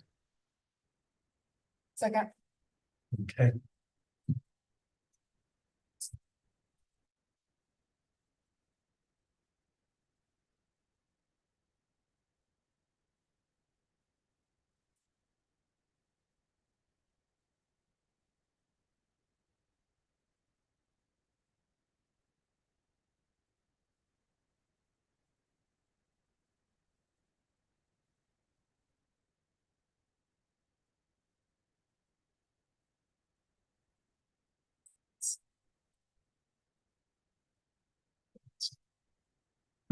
Minus the-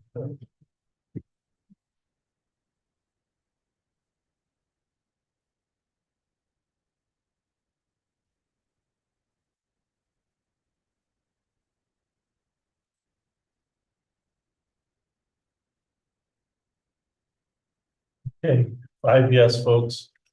So there's step 1. Now. For the special use permit on 2381.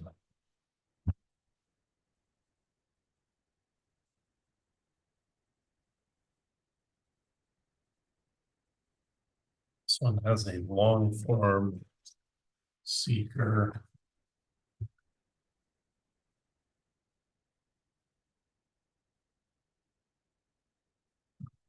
Did you do the same seeker for both lots? Yeah. Okay. Cause I only reviewed, marked up one of them, I gotta find it.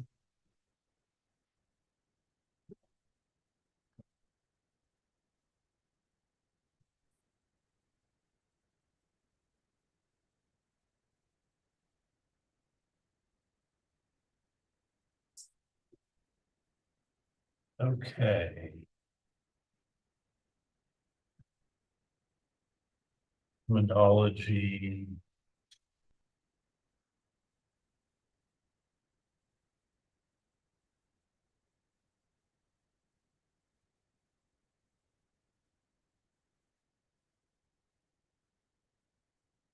They didn't do it identical, but that's good.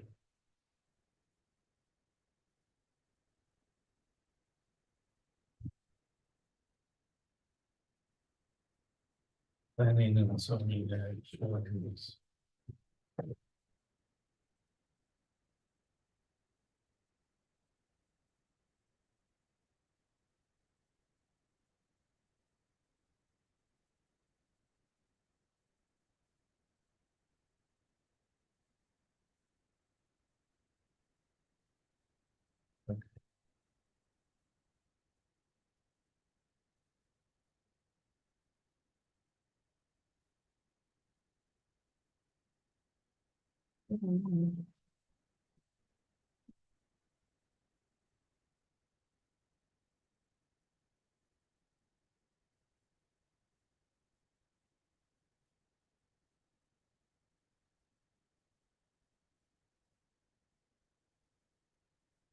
And on this one, she does have times.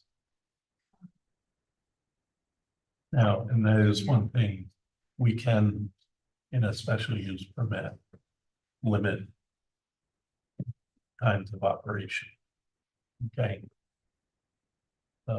Based on the neighborhood.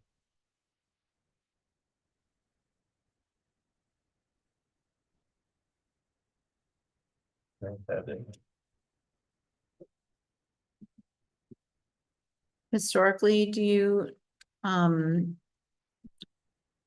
you work until 9 o'clock at night in the dance studios? Yeah, sometimes I will do late rehearsals till like about 10. That's probably the latest. I try to be done by 9. But they can run late. But you're saying here your latest would be 9 PM? I would say usually, yeah.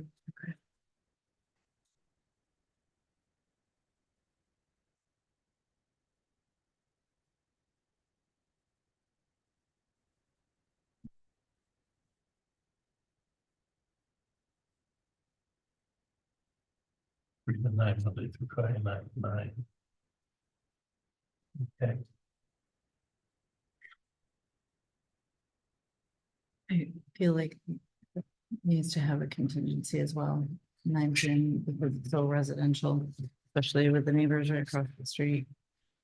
I don't, And an apartment building right, just about adjoining that. Or no, that's the other building. That's There's the rental convenience, home. that's right there. But there's a rental home, but and the building that's like, the rental home is her responsibility. If they have a problem, they come to her and say, I'm moving out. Enough of this. Type of thing.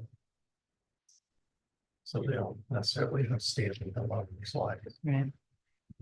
It Across the is, street. and as what Ron said, it's the business plan. If it doesn't work, she's the one who suffers. No one else. Mhm. But across the street is a valid concern. Yeah. You're gonna replace the windows? Oh wait, the dance is in the back, isn't it? Mhm. It's the garage door I'm thinking about and the music, because all of my kids danced and I remember there was a lot of echoing and there was a lot of, the music was loud when it was on.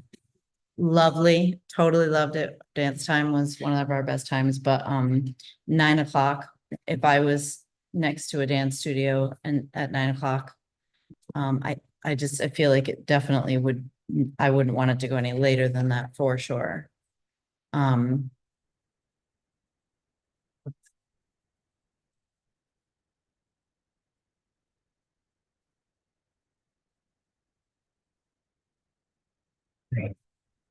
Like in this area is the apartment house. And then there's the Well, house. this is the apartment house, Oh, yeah, but the dance studio is over here the garage doors in the back.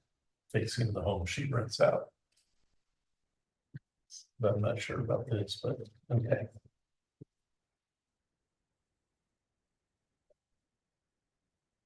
All right. I'll kind of entertain a motion in regards to the seeker. I make a motion that the board chair review the full environmental assessment form and sign that snow or small impact maker. I'll second. All in favor? Aye. Aye. Okay.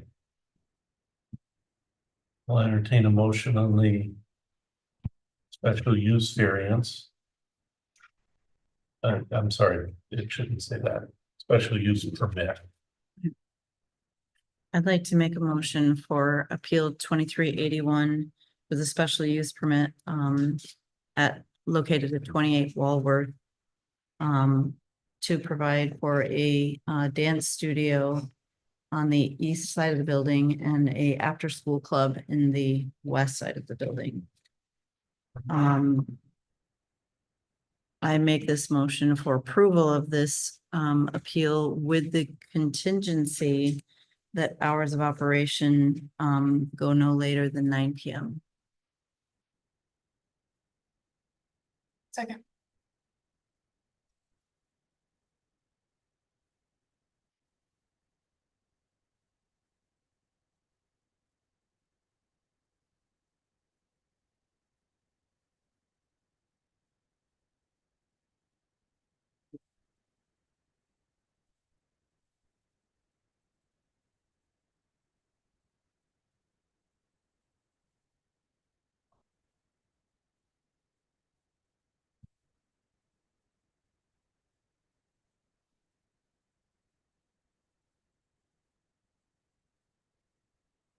Step 2 is good. 5 yes votes. And be very aware of the conditions. Just because it is something that is a concern. And essentially, if you, I'm not sure what the remediation is, but if it's ignored, I guess we could pull your special use permit, and then it could escalate from there. Okay, Thank you. all right. Yeah.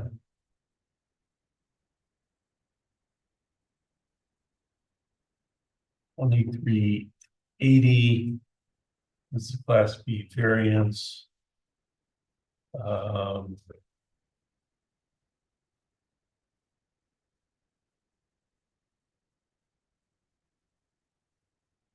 This one has a short environmental assessment form. Yeah, nothing. It's changing structure wise. I'll entertain a motion. I'll make a motion that up to the chairman reviews the short environmental assessment for appeal number 2380. That he sign and check little to no impact in area 3. The third box. Second. Second. Okay. All in favor? Aye. Aye. Okay. 2379. Oh, wait, no. Do you want to? Yeah. Good point, good point. Getting ahead of myself. All right, I'll entertain the motion. The variance. The Class B variance for 2380. want to do a contingency on this one too, correct? Yes. I make a motion to approve appeal number 2380 for a Class B area variance contingent upon either the combining of the lots or upon purchase addition of an easement between the two properties for that section of the driveway. Second.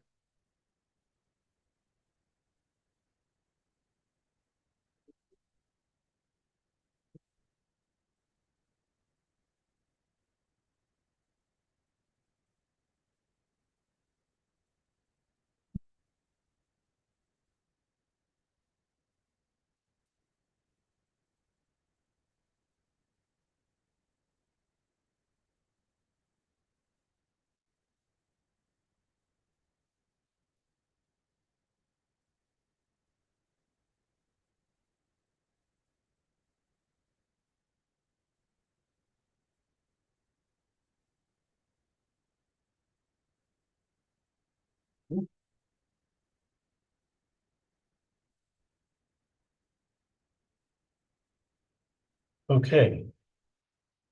The area variance is approved. Now comes the sticky one.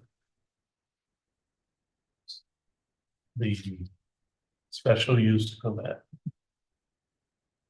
Jeez.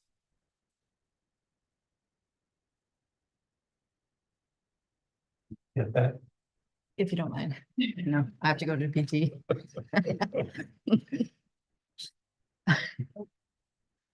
Actually, it says you should be done and going to bed right now. I should be done having dinner. Okay, 2379. This one has the full environmental assessment form. In the brief description, she references a use variance. It is a special use permit.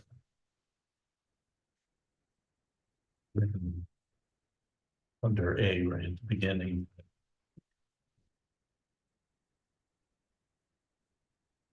Everything else, I think, is pretty much, Mhm. unless somebody has.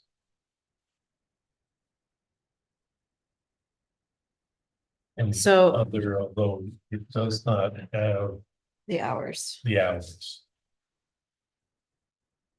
So we're kind of in the same boat with this. What are your thoughts on the hours for the store? I was thinking, you know. I'd like to be open for when, you know, there's a lot of employees at Verizon and Platco and around there. I'm not exactly sure when they generally are coming in. I was thinking about 6 or 7 AM, somewhere in there.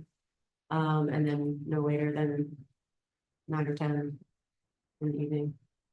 You know, 9 PM would be fine. You want to keep it the same as.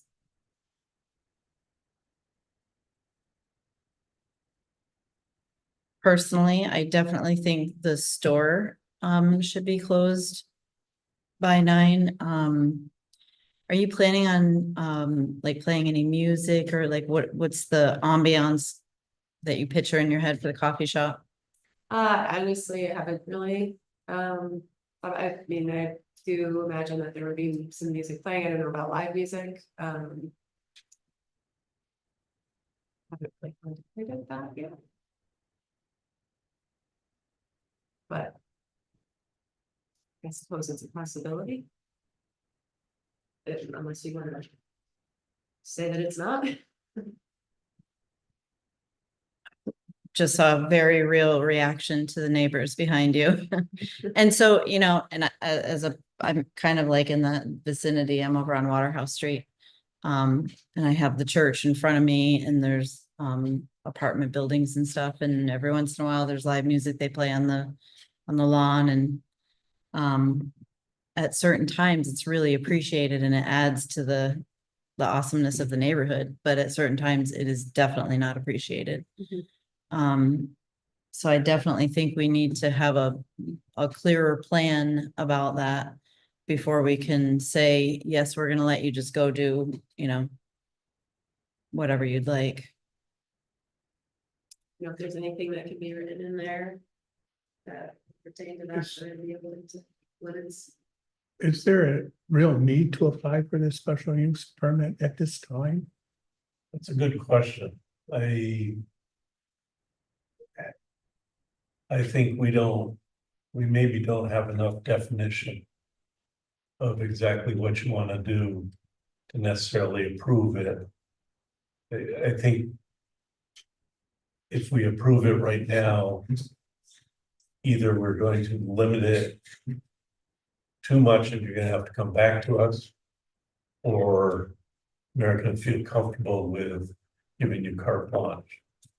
And that's the whole idea of the special use permit, is for a committee, a board, whatever, to review exactly what you're doing and saying, yes, that is appropriate for this neighborhood, for traffic, for the environment, does it fit in with the neighborhood, that sort of thing. And in this case, you're kind of asking us for an open-ended approval.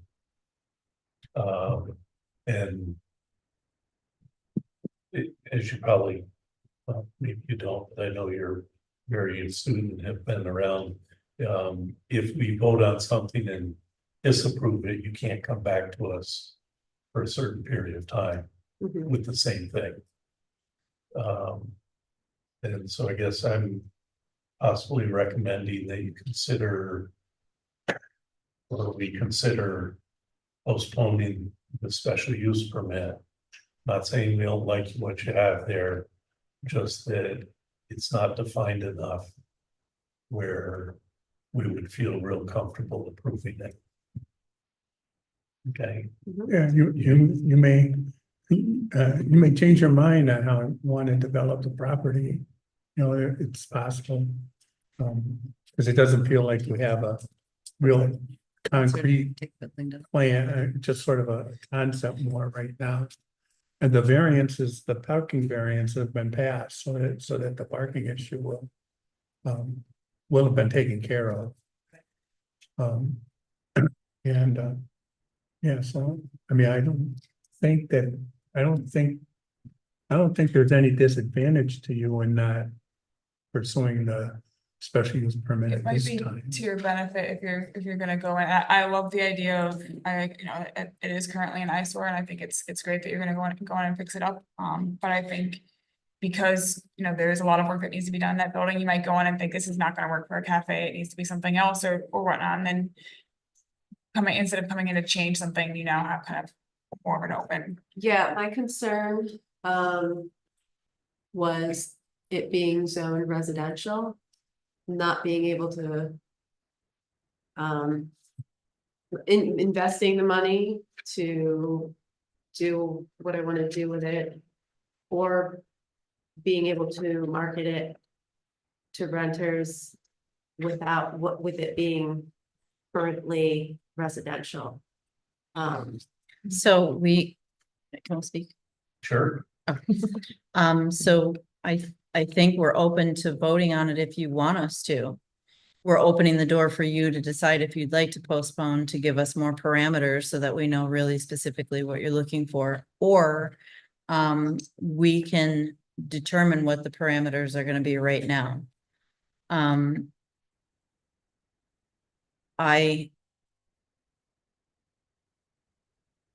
I'm speaking myself, not for the board.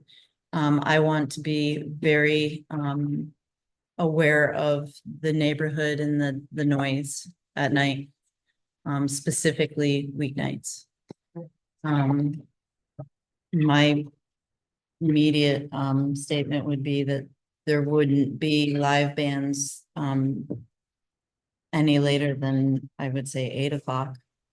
I think even 9 o'clock would be very late for a live band to be playing with children trying to sleep for the next day.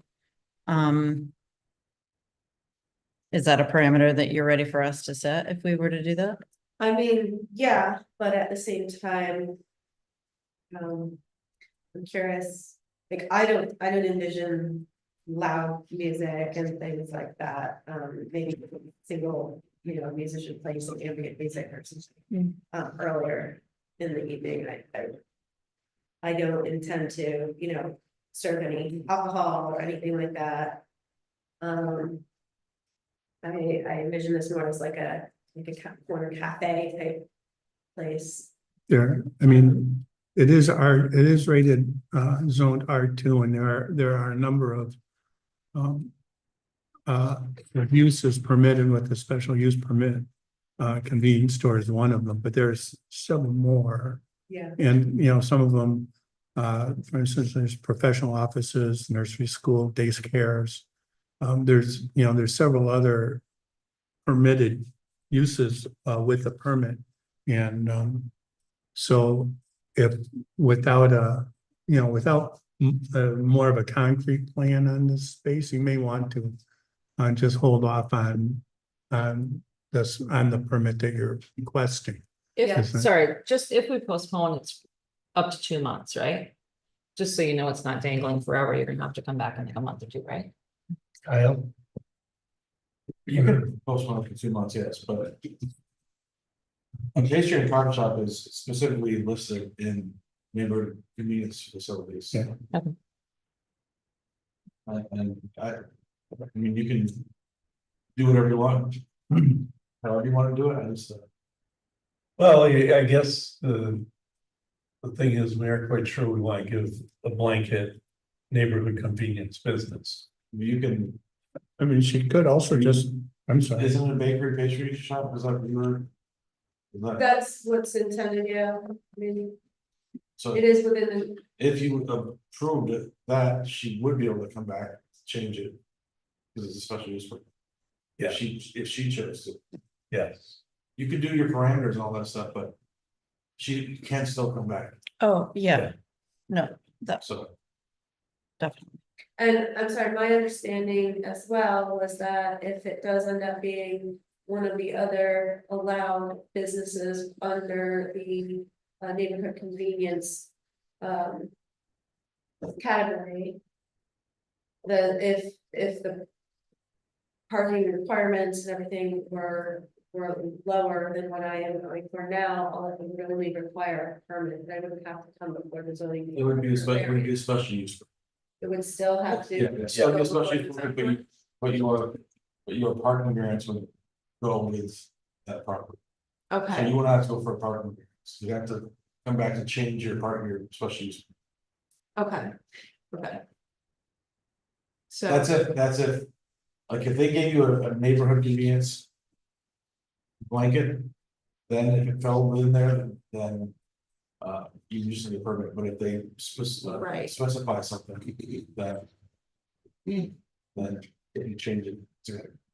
But if I go for the blanket and I don't get it, then It's a year, it's a year. unless it's substantially different.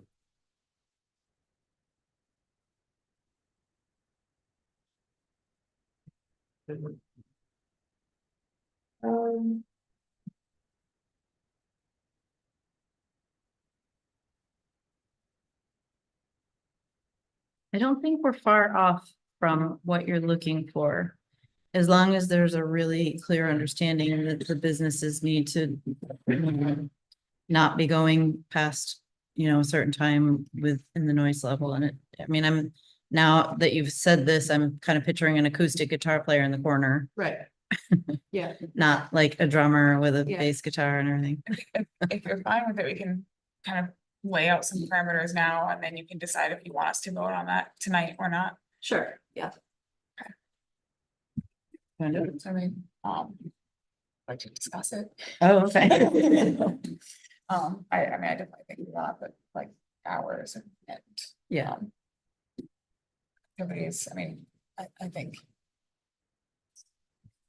Live music can just be pretty loud.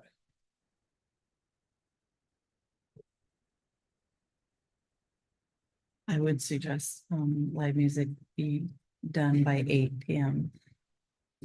With the business being hours of operation, later than 9. No earlier than 6, Then what? than 6, 7. 6. For earliest. Oh, Yeah, because I'm thinking, yeah. morning too is.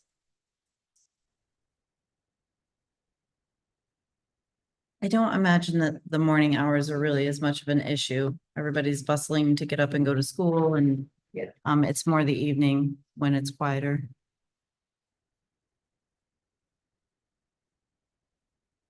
Are you good with that? The other is, do we want to limit what goes in there? Yes. Yeah, I was thinking as applied to Yeah. cafe bake shop, right? Specify that, Yeah, I think that would. because the application says, Or the neighborhood. picture that convenience. said cafe bake shop. Right, so that would be another parameter is we would specify the special use to be for the pastry, coffee shop and retail store. And if you were not to do that and you wanted to open something else, like you said, if it fell within the parameters of an allowable use. You would have to get another permit. Unless, if we were to say it was specific to this, Yes. okay. Yes. Would you be okay with that if you decide not to do this? So I'm sorry, can you repeat what is? So if we go very specific to what you've written on this, Mhm. not this. Right. Because this has it kind of like the neighborhood convenience. Mhm. And that feels like too much open-endedness. Okay. That if it's something other than this plan, that they come back or you come back for a special use permit for that business. But you are limited to the 1 year. And there's no, Correct. right, that can happen at any Yeah, point. if 2 months down the road, you say, oh, I get in here and I decide to change my mind, you're welcome to come back because we did not reject anything. We did not disapprove anything. Right. It's just another shot at a different use within that. Right, okay. Okay, and then we may put different constraints on it because of that. And that's kind of the idea, is to allow us to put constraints on specific activities. Yeah. Where one may have something different than the other. Okay. Okay, Be okay with that. all right, shall we get back to the, We did the secret already. we did? Okay. Did we? I think so. Did we? Did we? No? No, I didn't Okay. think so. We've had so many on the same one. I thought I was. Oh, because we got stopped at hours. Oh, that's right. I'm old. but not Yeah. that Yes. Okay, so we're going to put the hours 6 or 7 to no later than 9.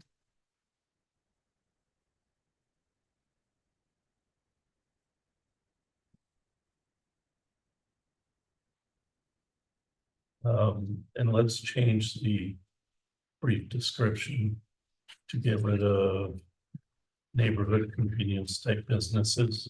Hmm. And change that to the specifics. Say cafe bakery. Yep, we'll use what you have right down here.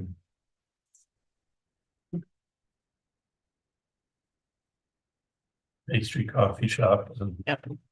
retail.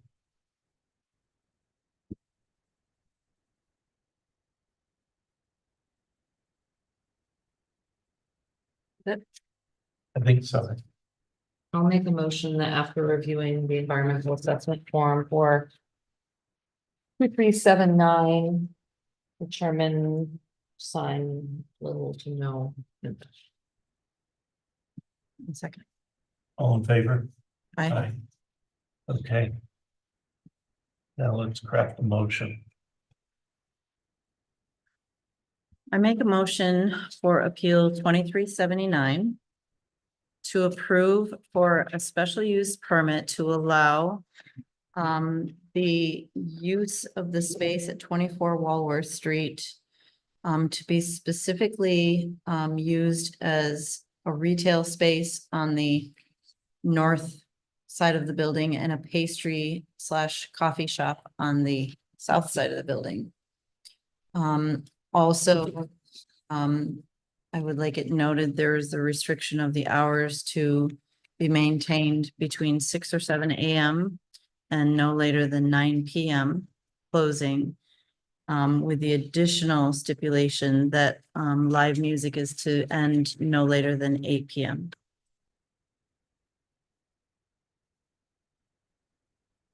Do you want us to vote? Second, No, I'll second. Then we said it would ask her if she wants to. Yes. Okay. you good? Okay. Second.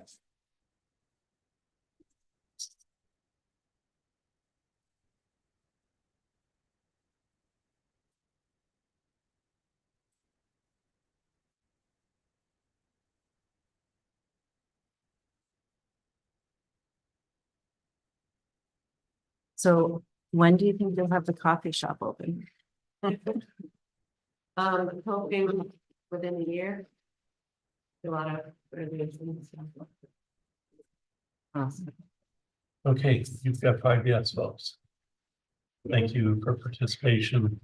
And again, neighbors, Thank you so much. as I told the first one, you heard what the neighbors think. Yeah. Be very aware of it. All right, we have minutes to approve.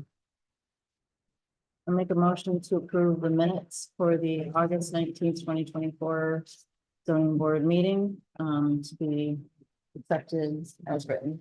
Second. PJ. You're here. There we go. Thank you, Dan. You gotta make the minute. Yeah, you gotta make a motion for adjournment, right? And so who was there? I was, Kelly, PJ and Kim. All 4 of us in favor? Aye. Aye. Yeah, I hear an aye from you, Ty? Okay. PJ, I was that. I know, but you want to make a motion. Oh, for adjournment? Yes, I can do that. I'll be adjourned. Second. Done.